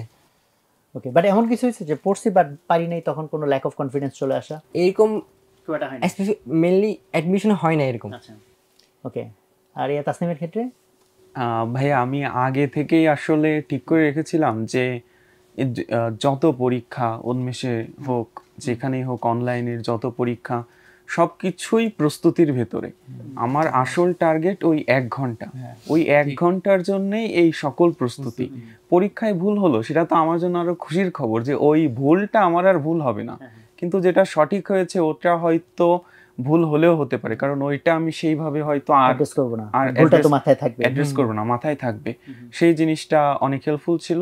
আর পরীক্ষা দিয়ে সে ওই মেরিট, ওরা যারা বললো, আমিও খুব একটা মেরিট দেখতাম না, তবে যেগুলো ভুল যাচ্ছে ওইখানে তো উন্মেষের যে ওয়েবসাইট সুন্দরভাবে দেখা যায় যে আলাদা ভুল গেল, সঠিক উত্তর, রেফারেন্স সহ বইয়ের কোথায় কত পৃষ্ঠায় আছে, তো ওইগুলো আমি সাথে সাথে মূল বই থেকে দেখে নিতাম, মার্ক করে রাখতাম ওখানে, যাতে পরবর্তীতে আর ওই জিনিসটা ভুল না হয়। ওকে, সো উন্মেষের বা আমাদের উদ্ভাসের ওভারঅল তো ধরো টিচারদের থেকে হেল্প নেওয়া, অথবা আমাদের তো এখন যে সারাদিন ধরেই ইয়ে করা যায় ওই ধরনের কিউএনএ যে সার্ভিসগুলো, ওইসব জায়গায় কি তোমাদেরকে সার্ভিস নেওয়ার প্রয়োজন হয়েছে, নাকি মোস্টলি নিজেরা সব ফিগার আউট করে ফেলছো?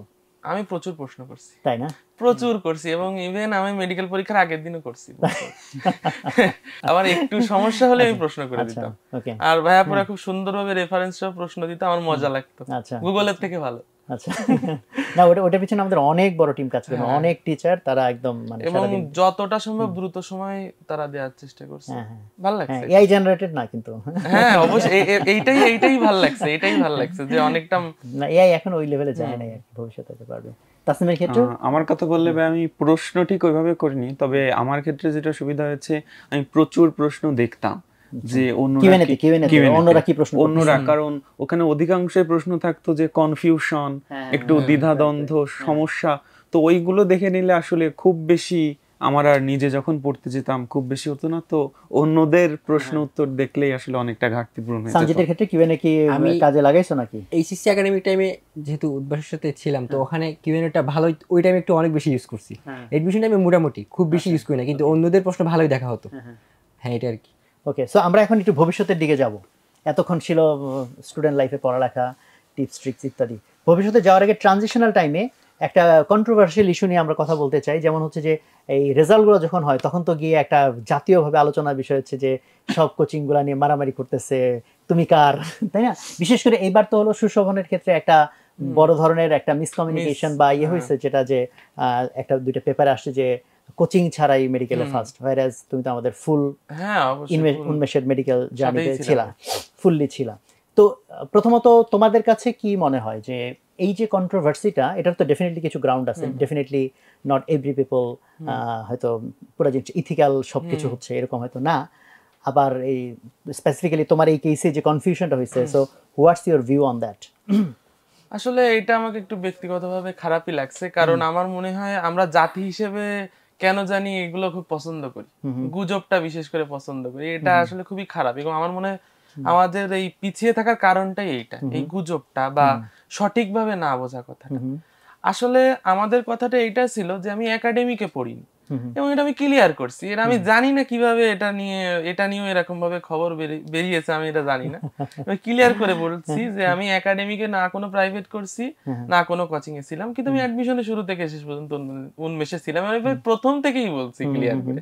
এরপরেও এটা আসলে দুঃখজনক। আচ্ছা, বাট মেজরিটি স্টুডেন্টের ক্ষেত্রে লাস্ট ফিউ ইয়ার্সে যেটা হয়েছে, যেমন এবারও হচ্ছে কি আমাদের যেমন টপ 20-এর 20 জনই সামহাও, কেউ হয়তো ফুল একদম আমাদের সাথে করছে, কেউ ফুল না করলে হয়তো এক্সাম দিছে বা কিছু একটা দিছে, বাট প্রত্যেকবারই হয় যেটা নিয়ে বাই ডিফল্ট মানুষ মনে করে একই জনের নাম এক এক জায়গায় কেন। তো তোমাদের জায়গা থেকে যেমন ধরো সেকেন্ড থার্ড, এইবার যেমন হচ্ছে সুশোভন একমাত্র উন্মেষে করছে, বাট তোমাদের দুজন আরো একাধিক জায়গায় এঙ্গেজ ছিল, কোথাও হয়তো কিছু ক্লাস করছো, মেবি কোথাও পরীক্ষা দিছো। তো সেক্ষেত্রে এইটা একাধিক জায়গায় নাম থাকা মানেই কি তাহলে সবাই ফ্রড করতেছে, নাকি ট্রুলি তোমরা আসলে একাধিক জায়গায় এঙ্গেজড হও? ট্রুলি ভাইয়া, যদি আসলে এখানে বিষয়টা আসলে বোঝার উপর ডিপেন্ড করে। আমি শুরু থেকেই শেষ পর্যন্ত একটা প্ল্যাটফর্মে আসি, উন্মেষে ছিলাম, আরেকটাই ছিলাম, দুইটা মেইনলি। তো এক্ষেত্রে বলা যায় যে হ্যাঁ, এক্ষেত্রে আমি ট্রুলি ছিলাম শুরু থেকে শেষ পর্যন্ত সকল সার্ভিস। কিন্তু আসলে অনেক জায়গায় আমি এক্সাম, এই জায়গাটাই মানুষ মিস কোট করে। তো এখন আমি বললাম যে ঠিক আছে, ও আমার কাছে করছে, আরেকজনের কাছে, মানুষ ধরে নিচ্ছে। কারণ এই ধারণা কোথা থেকে আসছে, স্কুল বা কলেজে একই স্টুডেন্ট কিন্তু একাধিক কলেজে পড়ে না, একই স্টুডেন্ট একাধিক স্কুলে পড়ে না, এটা কোনো চল নাই। মানুষ ফলে মাথায় ধরে নিছে তাহলে অ্যাডমিশনের সময় একই সাথে সে দুইটা প্রতিষ্ঠানে থাকতে পারে না। হোয়ারএজ এখনকার সময় কিন্তু এটা বরং নরমাল হয়ে গেছে, মেজরিটি স্টুডেন্ট বরং একাধিকটার সাথে যুক্ত থাকে। ফলে এই একটা ক্লারিফিকেশনের একটা বিষয় আসলে, যে আমি অনেক যে অনলাইনে পরীক্ষার সাথে বা এক্সাম ব্যাচের সাথে যুক্ত ছিলাম। তো আসলে এটাই তো স্বাভাবিক। তো আসলে আমার ওইটাই যে আসলে বোঝার বিষয়টা আসলে, যে আমি কি তাহলে সারাদিন এই কোচিং শেষ করে তাহলে আরেক কোচিং এ তাহলে আমি নিজে পড়বো, বিষয়টা আসলে মোটেও তেমন না। মেইন ইনভলভমেন্টটা সর্বোচ্চ একটা বা সর্বোচ্চ দুইটার সাথে থাকে, বাট হয়তো তোমরা টেস্টের সময় অনেকগুলো তোমরা টেস্ট দাও। ওকে, তো এর ক্ষেত্রে সঞ্জিতের ক্ষেত্রে সিমিলার? আমি আসলে অন্যদের ব্যাপারটা জানি না, ওরা আসলে ছিল বা মানে দাবি, কিন্তু আমার ক্ষেত্রে বললে আমি তো ছিলাম। কিন্তু আসলে এই জিনিসটা মেইনলি একাধিক কোচিং, তো আমার মনে হয় না একটা স্টুডেন্টের জন্য মানে ওর রেজাল্ট ভালো করার জন্য অনেক কোচিং প্রয়োজন। কিন্তু অনেক কোচিংয়ে ম্যাক্সিমাম স্টুডেন্ট মানে হয় শেষ পর্যন্ত, কারণ একটা কোচিং এর যে কোয়েশ্চেনের একটা প্যাটার্ন থাকে, অন্য কোচিং এরটা পুরোপুরি 100/100 হয় না। তো আমি এক এক কোচিং এর ক্ষেত্রে কোয়েশ্চেন যেহেতু প্যাটার্নটা চেঞ্জ হচ্ছে, টাইপও ডিফারেন্ট, তো আমি তো নিজেকে বুঝতে পারতেছি, মানে আমি এই টাইপেও পারতেছি ভালো, ওখানেও আবার মোটামুটি আসতেছে। তো এই জিনিসটার জন্য ম্যাক্সিমাম স্টুডেন্ট কিন্তু শেষে গিয়ে কিন্তু ঠিকঠাক অ্যাডমিশনের শুরুতে আর কি, মানে এসএসসি পরে তো ম্যাক্সিমাম 2 থেকে 3টা জায়গায় তো মানে এনরোল থাকে। তো এই জিনিসটা আসলে মানুষে মনে করে, মানে অনেকে মনে করে এরকম আমি এই ক্লাস থেকে এই ক্লাসে দৌড়াচ্ছি, কিন্তু অনেক সবাই তো আসলে 2টা কোচিং এ সবগুলা ক্লাস করতেছে এমন না।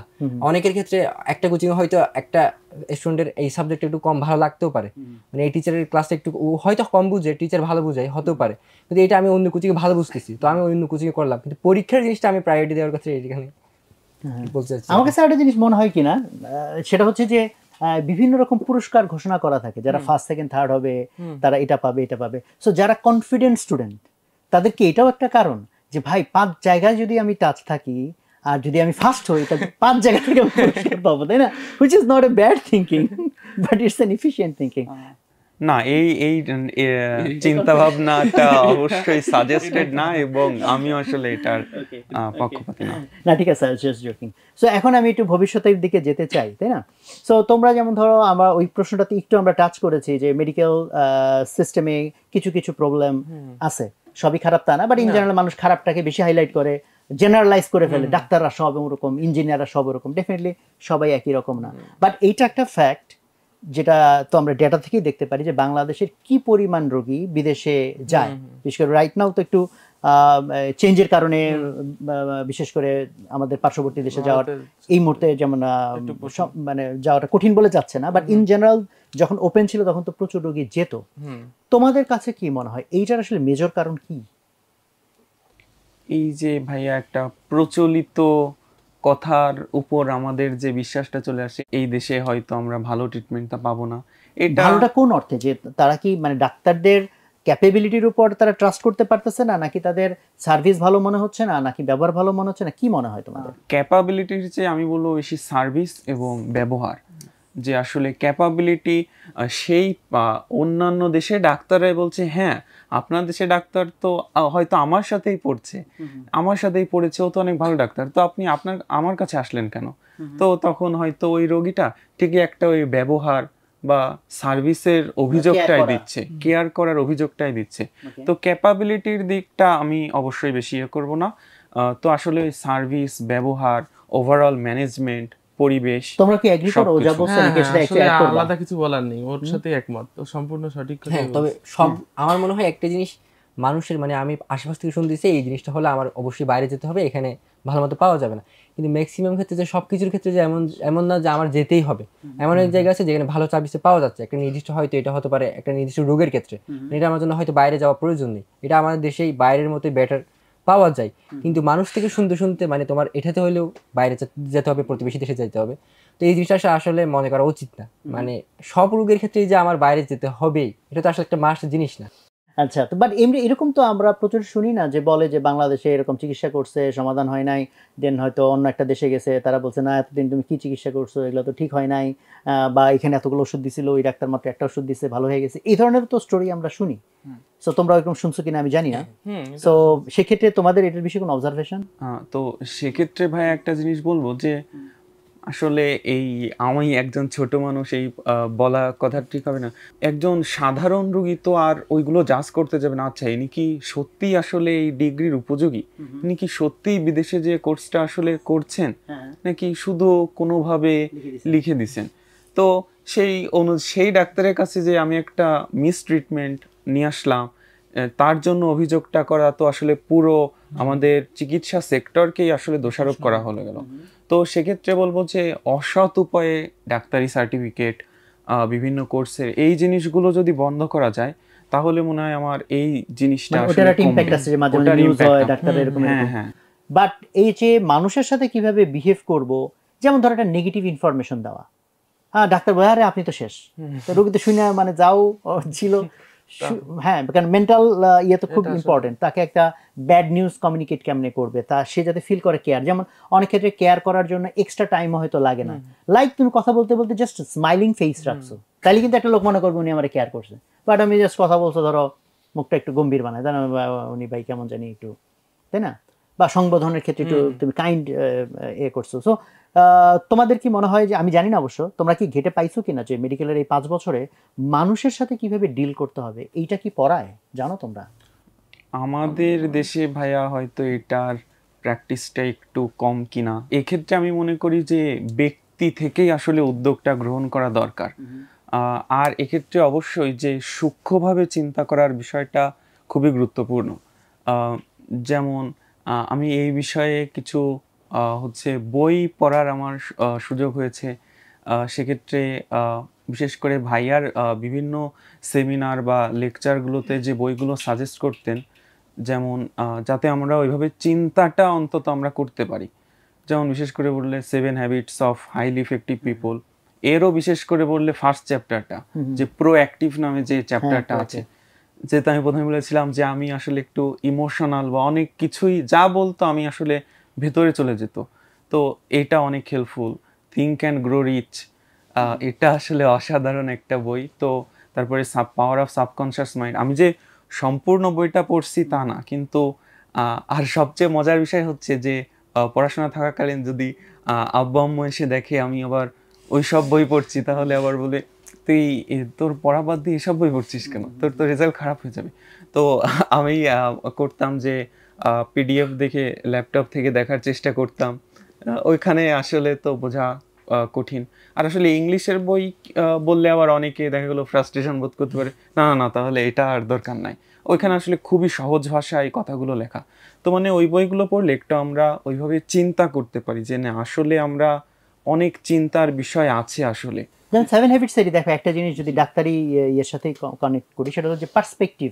যে একটা বাচ্চা ট্রেনের ভিতরে খুব ইয়ে করতেছিল, দুষ্টুমি করতেছিল, সবাই খুব বিরক্ত ছিল, দেন তখন ওর বাবা বলে যে ও জাস্ট ওর মাকে হারাইছে, মানে ওর যে স্যাড একটা ব্যাকগ্রাউন্ড, এটা শোনার সাথে সাথে দেখো প্রত্যেকে তার প্রতি, ফলে এখন দেখো তোমার কাছে একটা রোগী আসছে, রোগীটা দেখে খুব ইরিটেটিং, হয়তো কি একই কথা বারবার জিজ্ঞেস করতেছে, বা অযথা কাইন্ড অফ প্রশ্ন করতেছে, বা অনেক বেশি দেখা যাচ্ছে যে কেমন একটু মানে কি নাম বলে যে একটু কেমন এক্সাইটেড বিহেভিয়ার করতেছে।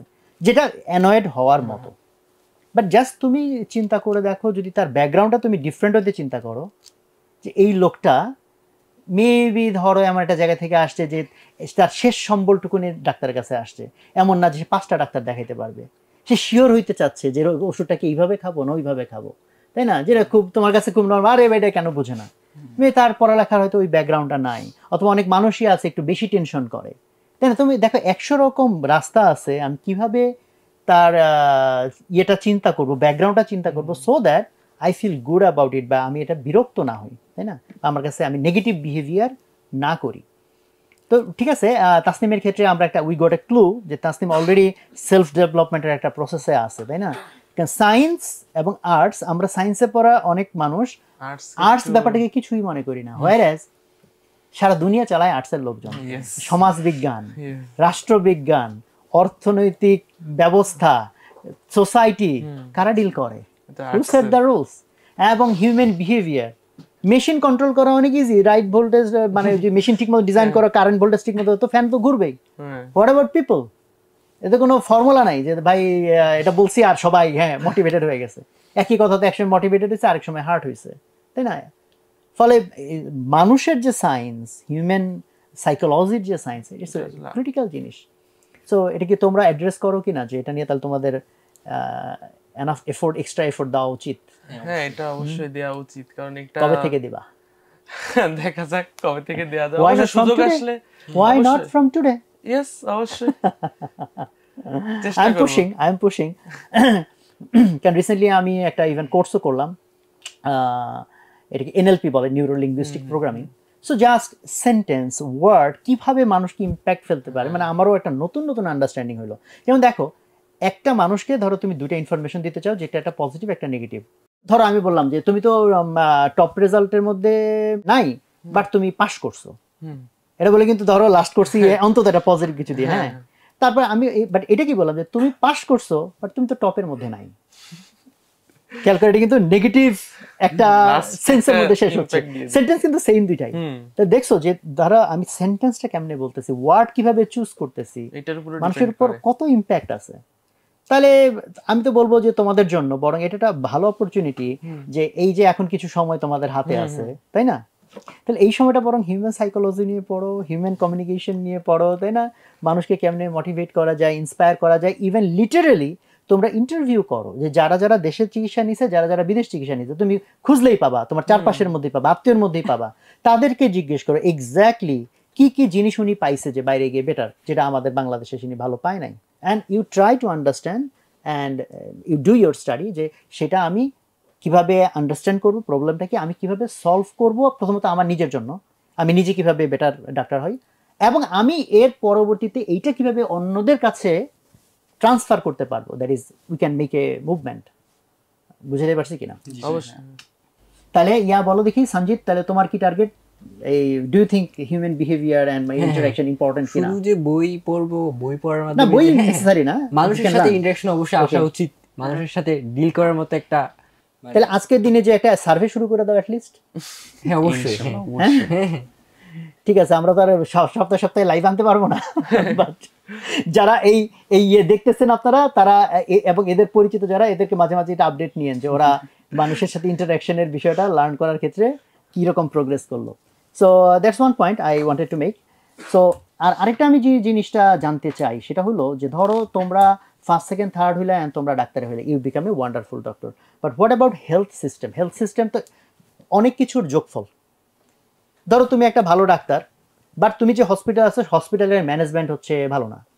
লাইক সে চাইতেছে রোগী ভালো হোক আর যাই হোক, ওর অন্তত 10 দিন আটকায় রাখতে হবে এবং ওর থেকে বিল আদায় করতে হবে। এখন তুমি ভাবলা ভাই আমি কি করবো, আমি তো ভাই ডাক্তার। ফলে এখন দেখো তোমাদের কাছে আমাদের এক্সপেকটেশন বেশি, ফলে তুমি একা একটা অনেক ভালো ডাক্তার হইলা, তাতে পুরা বাংলাদেশের হেলথ কেয়ার সিস্টেম কি বদলে যাবে? তুমি একা একজন, হ্যাঁ তুমি একা একজন দেবী শেঠি টাইপের সেলিব্রিটি ডাক্তার হলে ওয়েল কিছুটা এক্সট্রা তুমি ভূমিকা রাখতে পারবা। বাট আমরা কি এরকম চিন্তা করতে পারি কিনা যে তোমরা জাস্ট আমি একজন ভালো ডাক্তার এইখান থেকেও বড় চিন্তা করবা, বা এই ধরনের চিন্তা অলরেডি তোমাদের আছে কিনা, বা have you thought about it? জানতে চাই। আচ্ছা, তো আমি আসলে সবসময় একটা জিনিস মনে করি যে ডাক্তারি মানেই যে রোগী আসবে আমি প্রেসক্রিপশন লিখে দিব, না, এটা কখনোই না। এখানে আরো অনেক উদ্যোগ গ্রহণ করার বিষয় আছে। বিষয়টা বললাম যে উদ্যোগ না নিলে আসলে কখনোই আমাদের হেলথ সেক্টরে পরিবর্তন আসবে না। এবং আসলে আমি একা ঠিক কতটুকু করতে পারবো, খুবই সামান্য। এবং হয়তো মনে হবে যে হ্যাঁ আমি অনেক কিছু করছি, কিন্তু ভাইয়া যেটা বললেন হেলথ সেক্টর তো অনেক কিছুর যোগফল, তার তুলনায় ওটা মাইনাসের কাতারেই পড়ে যাবে আসলে।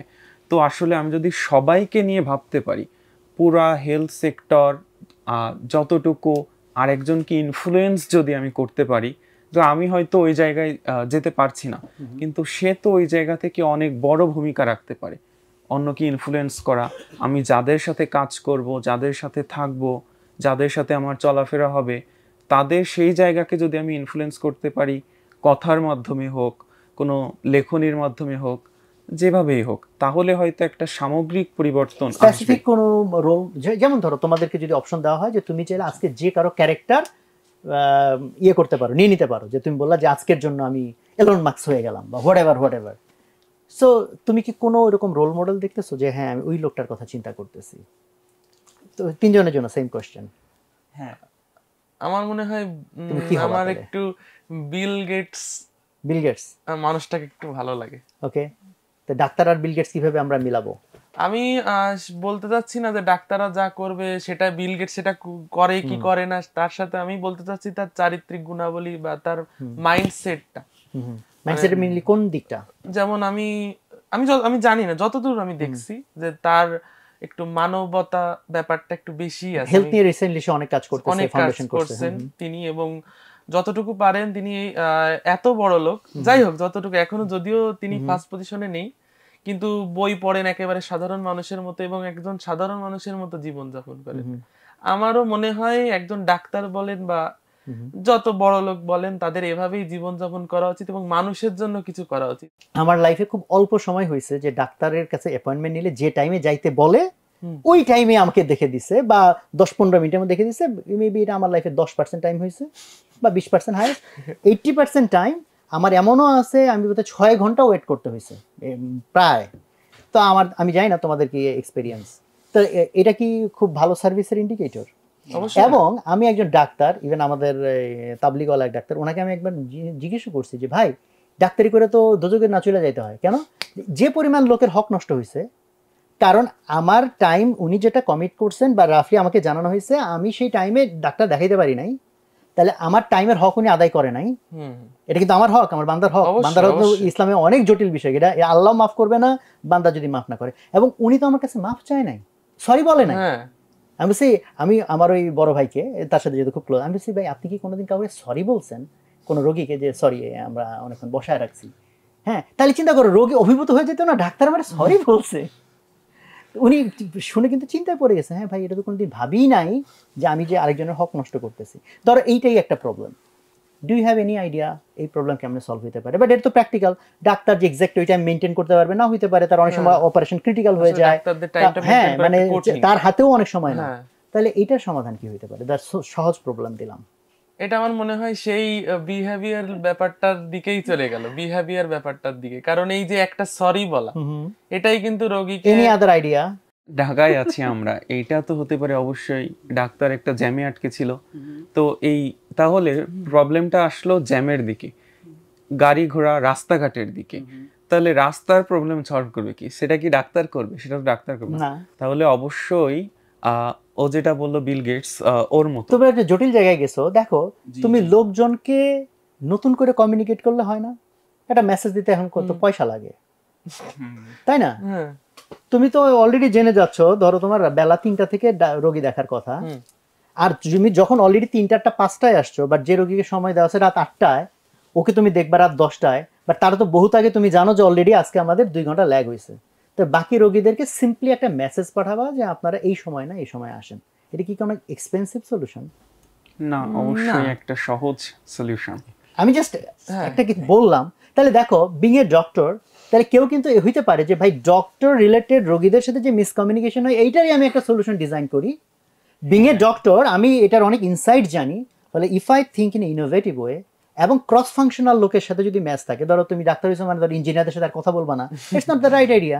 ইঞ্জিনিয়ারিং জানে বা ডাক্তারি সমস্যা কি জানে না, তুমি আবার তোমার সমস্যা জানো, ইঞ্জিনিয়ারিং সলিউশন জানো না, আরেকজন হয়তো বিজনেস ফ্যাকাল্টি, সে বিজনেস বোঝে এটাকে কেমনে স্কেল করে একটা সাস্টেনেবল বিজনেস কনভার্ট করা যেতে পারে, সেই আইডিয়া তো তার আছে।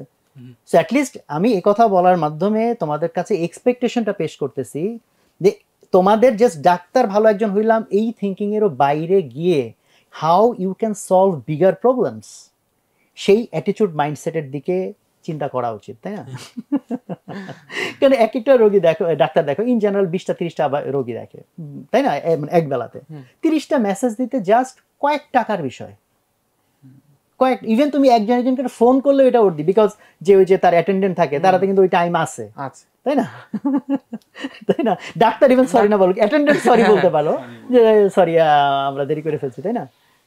ওকে, তারপরে আবার ধরো আমি একই ভাবে যদি বলি, যেমন ধরো ডাক্তার অসুখ হয়েছে, রোগের চিকিৎসা লিখতেছে যে এই ওষুধ খাইলে রোগটা ভালো হবে, বাট ভবিষ্যতে যাতে রোগটা আর না হয়, এই জায়গায় রোল প্লে করাটা অনেক সময় তো আমরা হয়তো মনে করি যে ভাই এটা তো মেবি আমার কাজ না। খেয়াল কর, বুঝছো বিষয়টা আমার, কি করলে এই রোগটা আর হবে না, তাহলে এরকম হ্যাঁ কিছু কিছু ডাক্তার এরকম সলিউশন দেয়, but most of the time দেয় কিনা আই এম নট শিওর, তাই না? এখন হতে পারে যে ভাই তাইলে সবাই যদি সুস্থ হয় ডাক্তার রোগী পাবে না, তো বাংলাদেশে তো এর কোনো চ্যালেঞ্জই না, কারণ এত বেশি রোগী দেখি তো সারা যায় না, তাই না? তো বুঝছো কিনা?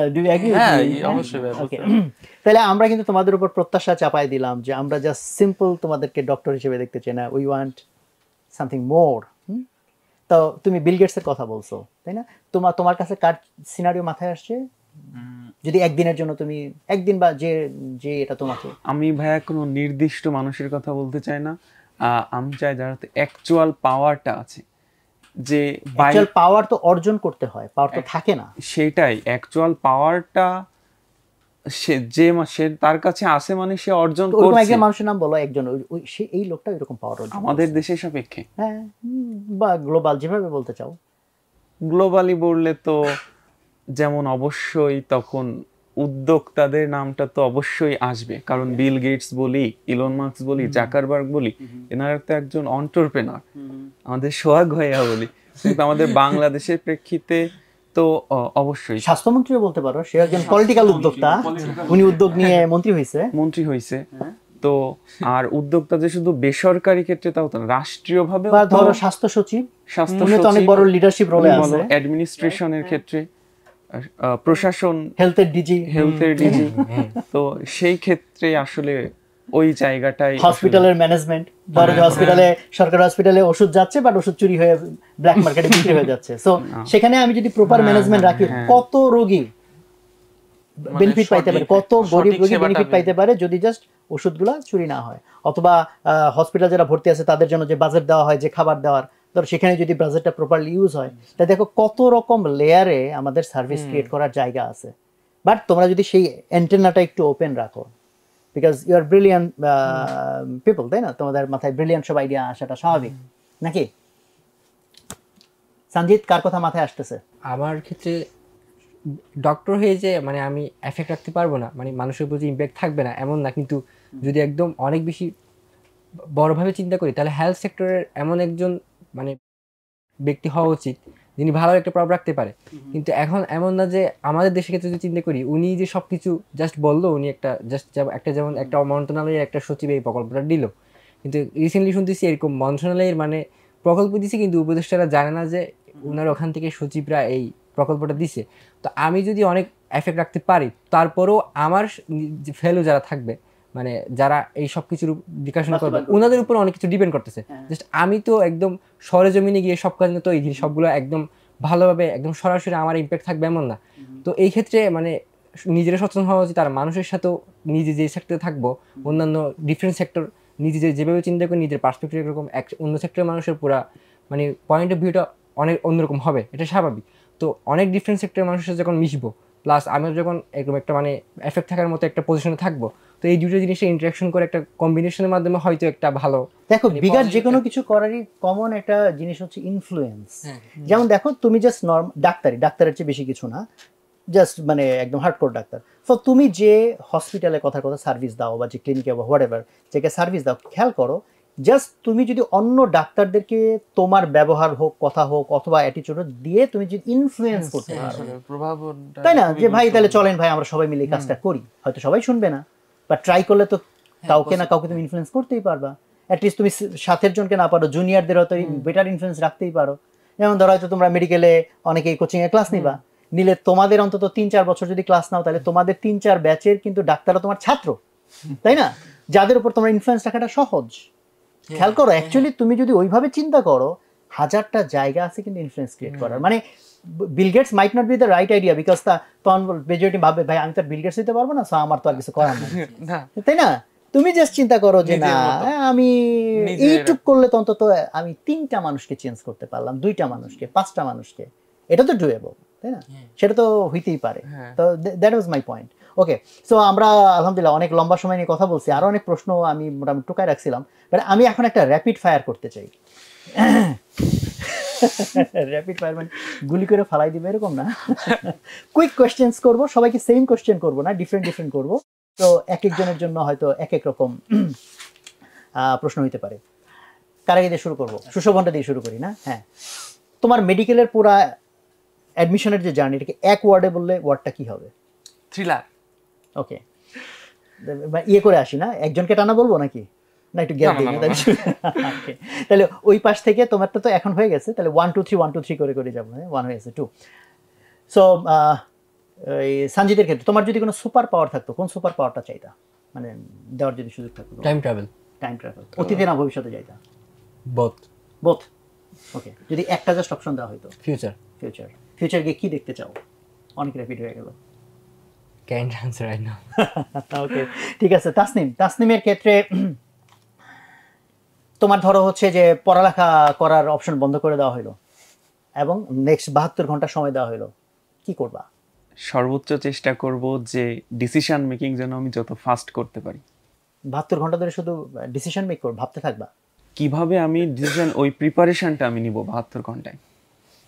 বুঝিনি, মানে আমি বলছি প্রশ্নটা হলো, আবার খেয়াল করো, প্রশ্নটা হচ্ছে যে ধরো তোমাকে একটা দ্বীপে রেখে আসা হয়েছে, যে দ্বীপে কোনো বইপত্র দেওয়া হয় না, পড়ালেখা নেই, কিছু নাই, 72 ঘন্টা টাইম, এই 72 ঘন্টা কি করবা? আচ্ছা, তাহলে আমি আর কি ধ্যান টাইপের যেটা আমি তখন ওকে, ওইটাই কিছু এটার সাথে করব। তাহলে সম্পর্ক প্রশ্ন, যদি তোমাকে ওই দ্বীপে রেখেই আসে আর বলি যে মাত্র 3টা জিনিস নিতে পারবা, কোন 3টা জিনিস নিয়ে যাবা? অবশ্যই আমার মস্তিষ্ক, না, মস্তিষ্ক তো বডির সাথেই আছে, মানে এক্সটার্নাল। এক্সটার্নাল কিছু, তাহলে বই একটা জিনিস, অবশ্যই আমার খাবার, যেটা ছাড়া আমি বাঁচবো না, আর যাতে আমি যোগাযোগ করতে পারি বহির্বিশ্বের সাথে, সেরকম কিছু। বাহ, ভালো, ভালো ভালো অনেক চলে যাবে। ওকে, ঠিক আছে। খাবার কোনটা পছন্দ বিরিয়ানি। তোমার? বিরিয়ানি। তোমার? ফল। ফল, বাহ ভালো। ওকে, ডাক্তার না হইলে কি হইতা? উদ্যোক্তা। হ্যাঁ, উদ্যোক্তা। তুমি? ফুটবলার। ফুটবলার। হ্যাঁ, ফুটবলার, ওইটা করতে আসলো। ওকে, তারপর রিসার্চার। এখন অপরচুনিটি আছে যদিও। রিসার্চার। হ্যাঁ, ডাক্তার মানে রিসার্চার তো সাংঘর্ষিক না, ডাক্তার উদ্যোক্তাও সাংঘর্ষিক না, বাট ফুটবলার ইন্টারেস্টিং। আমার একটু খেলার প্রতি আলাদা প্যাশন আছে। তাই? হ্যাঁ। এর মধ্যে কয়টা গোল দিছো, মানে এক খেলায় হাইয়েস্ট, নাকি তুমি গোলকিপার ডিফেন্সে? না, আমি সাধারণত মিডফিল্ডার হিসেবে খেলতে পছন্দ করি। ওকে, যাক। তো এরকম কখনো ভেবে দেখিনি কয়টা গোল দিয়েছি Okay. এরকম। আহ, এটা জাস্ট একটু যোগ করি। ডাক্তার হিসেবে যখন ধরো পোস্টিং দেওয়া হবে, কোন এলাকায় পোস্টিং নিতে চাও? অবশ্যই যেখানে চাপ কম সেই এলাকায়। তুমি? সুন্দরবন। সুন্দরবন। তুমি? নিজ এলাকায়। নিজ এলাকায়। সুন্দরবন কেন? আমার একটু প্রকৃতি ভালো লাগে। আচ্ছা, নিজ এলাকায় কেন? ইচ্ছা আছে এরকম, মানে আমার নিজ এলাকার মানুষের প্রতি প্রায়োরিটি দেওয়ার জন্য। চিটাগাং এর লোক নিজের এলাকার লোকরা অনেক প্রায়োরিটি দেয়। রাইট, ওকে। আর তুমি হচ্ছে চাপ কম। কেন চাপ কম? বাকি চাপ সময় কি করতে চাও? ওই সময় আমি আরো নিজেকে ভালোভাবে প্রস্তুত করতে চাই, যাতে আমি নিজের এলাকা, আমার পুরা দেশের জন্য আরো ভবিষ্যতে ভালো কিছু করতে পারি। ওকে, সেই অনুযায়ী নিজেকে গড়ে তুলতে চাই আমি বাকি তো সময়। সবাই নাকি পোস্টিং শহরে নিতে চাই, তো তোমরা এরকম শহরে নিতে চাচ্ছ, এরকম তো দেখা যাচ্ছে না। চিটাগাং যদিও শহর, ইটসেলফ শহর। আচ্ছা, ওকে, গুড। Favourite subject? সেক্ষেত্রে তো অবশ্যই অবাক হতে পারে সাইকোলজি। তোমার? ফিজিক্স। ফিজিক্স। তোমার? Human anatomy. অ্যানাটমি। অ্যানাটমি তো আলাদাভাবে কি বায়োলজিতে? ও, খুবই বেসিক অ্যানাটমি। আচ্ছা, ওকে, বুঝতে পারছি। প্রিয় বই, ওই দিক থেকে আসি। প্রিয় বই বলতে পারো আমার কেমিস্ট্রি বই। এটা একটু জাজের বিষয় হয়ে গেল, কারণ অনেক বই ভালো লাগছে। বলো তাহলে প্রিয় 3টা বলো। আমার ফেলুদা সমগ্র ভালো লাগে, মানে গোয়েন্দা গল্প, ওকে। এবং বিভূতিভূষণ বন্দ্যোপাধ্যায়ের গল্পগুলো আমার খুব ভালো লাগে। আর পড়ছি শরৎচন্দ্র চট্টোপাধ্যায়ের পথের পাঁচালী, তারপরে গৃহদাহ। ওকে, মোটামুটি বুঝতে পারছি। সঞ্জিতের ক্ষেত্রে any book? Alchemist, the Alchemist, Alchemist, ট্রিএম সিরিজ বলা যায়, ট্রিএম সিরিজ। ওকে। তারপর আরিফ আজাদ ভাইয়ের বই যা আছে আর কি। হ্যাঁ, আচ্ছা, তো সেক্ষেত্রে আমি বইগুলো হয়তো আগেও মেনশন করছি, 7 habits of highly effective people, think and grow rich এবং সাবকনশিয়াস মাইন্ড, এবং আচ্ছা 3টা। হ্যাঁ, রিলেটেড জিনিস। ওকে। চা না কফি, কোনটা পছন্দ? কফি। কোনোটাই না? চা। চা, বাহ, কফি চা কোনোটাই না, গুড। 3টা আমরা কম্বিনেশন পেয়ে গেছি। এমন কোনো উইয়ার্ড বা সারপ্রাইজিং ঘটনা যেটা তোমার লাইফের কোনো একটা ডিরেকশন চেঞ্জ করে দিছে? কোটেশন। কোটেশন কোনটা সেটা? একটা বলতে গেলে ডিফিকাল্ট, যেহেতু বইয়ের কথা বললাম, বইয়ে অনেক কোটেশন আছে। একটা বলতে পারো। যেমন একটা লেকচারের কথা বলি, যে আমি জে টু আই যে টক, তো একদম ওর যে শেষের যে মেসেজটা ছিল, মানে আমার যেটা জি, ভিডিও সাবকনশিয়াস মাইন্ড নিয়ে, যে অসাধারণ হওয়ার মতো সবকিছু দিয়েই সৃষ্টিকর্তা আমাদের পাঠিয়েছে, স্টিল দেন আমরা অসাধারণ হই নাই, তার প্রথম কারণ আমরা বিশ্বাস করি নাই নিজেদের উপর। অনেকদিন পরে আমি এই কথাটা একসময় অনেক বলতাম, বাট অনেক দিন এই কথা আমি শুনি নাই, মানে ভুলে গেছি, রিসেন্ট টাইমে বলা হয় না এটা। Thank you for remembering. এরকম কোনো ঘটনা, কোনো কথা, এনিথিং যেটা লাইফে একটা বড় চেঞ্জ আনছে ডিরেকশনে, থিঙ্কিং এ? ডিফিকাল্ট হয়ে গেল। কোনো চেঞ্জ নাই, সমান্তরাল সরল লেখা? না না না, ব্যাপারটা আসলে সেরকম না। কনসিস্টেন্সি ধরে রাখার ক্ষেত্রে, পড়ালেখার ক্ষেত্রে যদি স্পেশালি বলি, একটা কোডটা মানে মাথায় আসতে সবসময় impossible is nothing. Okay, impossible is nothing. আরও একটা দুটা প্রশ্ন একটু করি। এই যে মেডিকেলের যে অ্যাডমিশনের যে জার্নিটা, এবং মেডিকেল যে পড়বা, ওটা কিন্তু হাইলি কম্পিটিটিভ এবং প্রচুর পড়তে হয়। কারণ আমরা বইটা বলতাম যে পরিমাণ পড়ালেখা করলে বইটা ফার্স্ট হওয়া যায়, ওটা দিয়ে মেডিকেলের পাশও করা যায় না। মেডিকেলের পড়ালেখা অ্যাকচুয়ালি অনেক ইন্টেন্স, এবং যে কারণে স্টুডেন্টদের উপর অনেক ধরনের মেন্টাল যে প্রেশার, মেন্টাল যে ডিসঅর্ডার এবং এই ধরনের জিনিস যেটা, এবং শুধুমাত্র মেডিকেল কেন, মানে এখন অ্যাডমিশন বা সবসময় দেখতেছি আমরা যে মানুষজন প্রচুর প্রেশার নিচ্ছে, সুইসাইডের মতো ঘটনা ঘটতেছে। এবং সেই ক্ষেত্রে তোমরা জিনিসটাকে, এটাকে কিভাবে দেখো? 3জনই বলতে পারো, বা এনিওয়ান ইন্টারেস্টেড যে বলতে চাও। আসলে আমি বলতে চাই যে একটা জিনিসেই সবকিছু শেষ না। আমার স্বপ্ন ছিল ডাক্তার হওয়ার, হয়তো আমি পারতাম না, মেডিকেলে ধরলাম আমি পারলাম না, আসলে এখানে আমার জীবনে শেষ না। হয়তো সৃষ্টিকর্তা আমার জন্য অন্য কিছু খুলে দিয়েছেন, অন্য দরজা, যে অন্য সুযোগ, যেটা আমি মনে করি মানুষের জীবন কখনো একটা ঘটনায় শেষ হয়ে যায় না। 1 ঘন্টা আমার জীবনের পরিমাপ করে দিতে পারে না কখনো, এটা আমি মনে করি। তোমরা কিছু অ্যাড করতে চাও? মানে এটা তো ফ্যাক্ট, তোমরা তোমাদের ফ্রেন্ডদের মধ্যে তো দেখছো যে প্রচুর মেন্টাল যে স্ট্রেস এবং ভেঙে পড়ে অনেকে, এবং মেন্টাল হেলথ রিলেটেড অনেক ইস্যুস, ডিপ্রেশন। আমার মনে হয় মানে যদি এই জিনিসটা আস্তে আস্তে যখন অ্যাডাপ্টেড হয়ে যায়, তো প্রেশার তো তখন আর খুব বেশি থাকে না। পড়া অনেক ঠিক আছে, হয়তো আমার খুব বেশি আইডিয়া নাই মেডিকেল লাইফে কতটুকু পড়া থাকবে, কারণ এই নিয়ে তো সরাসরি এক্সপেরিয়েন্স নাই। মানে জিনিসটা কিন্তু এইটা আসলে যে আমরা বলতেছি না তাহলে ভাই প্রেসারই উঠাই দেই, যেমন এর আগে এরকম চিন্তাতে পরীক্ষায় উঠাই দেই, এটা তো পাগলামি কথা। বাট দৃষ্টিভঙ্গিটা যে I will try my best, but if I don't achieve it, তার মানে আমার জীবন শেষ হয়ে গেল। আরো অনেক পথ আছে নিজেকে ভালো। তো আসলে এখানে উদ্দেশ্যটা খুব গুরুত্বপূর্ণ ভূমিকা পালন করে, যে আমরা যদি আসলে শুধুমাত্র ওয়ার্ডলি কোনো একটা উদ্দেশ্য থাকে, তো তার পেছনে, তো সেক্ষেত্রে যদি অনেক ছোট বাধাও আসে, তখন মনে হয় যে এটা হয়তো আর সম্ভব না, এখনই হাল ছেড়ে দেই। কিন্তু আমাদের যদি কোনো মহৎ, কোনো স্পিরিচুয়াল কোনো উদ্দেশ্য, কোনো গভীর চিন্তা থাকে, তাহলে হয়তো যত বাধাই আসুক এগুলো আসলে খুবই ছোট মনে হবে, যে তার কাছে আসলে এই জিনিসগুলা কিছুই না। তো আমাদের আমাদের উদ্দেশ্য, বিশ্বাস, এই জায়গাটার উপর যদি আমরা বেশি ফোকাস দিই, তাহলে আসলে স্ট্রেসটা অনেক সহজ ম্যানেজ করা। গুড, মাশাআল্লাহ, ভেরি গুড অ্যানসার। ঠিক আছে, thank you very much. Actually আমরা তোমাদেরকে আবারও কংগ্রেচুলেশন জানাইতে চাই। আর হচ্ছে যে কোনো অ্যাচিভমেন্ট মানুষকে বিনয়ী করে ফেলা উচিত। মানে অনেকে যেটা হয়, যে যেটা ডিজার্ভ করে না সেটা পাওয়ার পর সে অ্যারোগেন্ট হয়ে যায় যে ভাই কিছু একটা, আর যে যেটা ডিজার্ভ করে এটার একটা বড় আলামত হচ্ছে সে এরপরে বিনয়ী হয়, যে ভাই ঠিক আছে, ইটস এ ব্লেসিং, আল্লাহ তাআলা আমাকে দিছে। তো সেই জিনিসটা আলহামদুলিল্লাহ তোমাদের মধ্যে আমি খেয়াল করছি যে তোমরা অ্যারোগেন্ট আচরণ বা অ্যারোগেন্ট ওয়ার্ড না, আলহামদুলিল্লাহ, ইটস গুড, এটা মেনটেন করো, এটা আমরা চাই। আর যেটা এক্সপেকটেশন আমি পুরাটা জুড়ে অনেক দিলাম যে তোমাদেরকে কিন্তু in to think big, even to think of contribution, আমি কীভাবে কন্ট্রিবিউট করব, তাই না? তো সেই জিনিসটা মাথায় রাখতে চাই। এবং হচ্ছে তোমাদের এই কথাগুলো থেকে জুনিয়ররা ডেফিনেটলি ইয়ে হয়েছে, বেনিফিটেড হয়েছে, অলরেডি হয়েছে।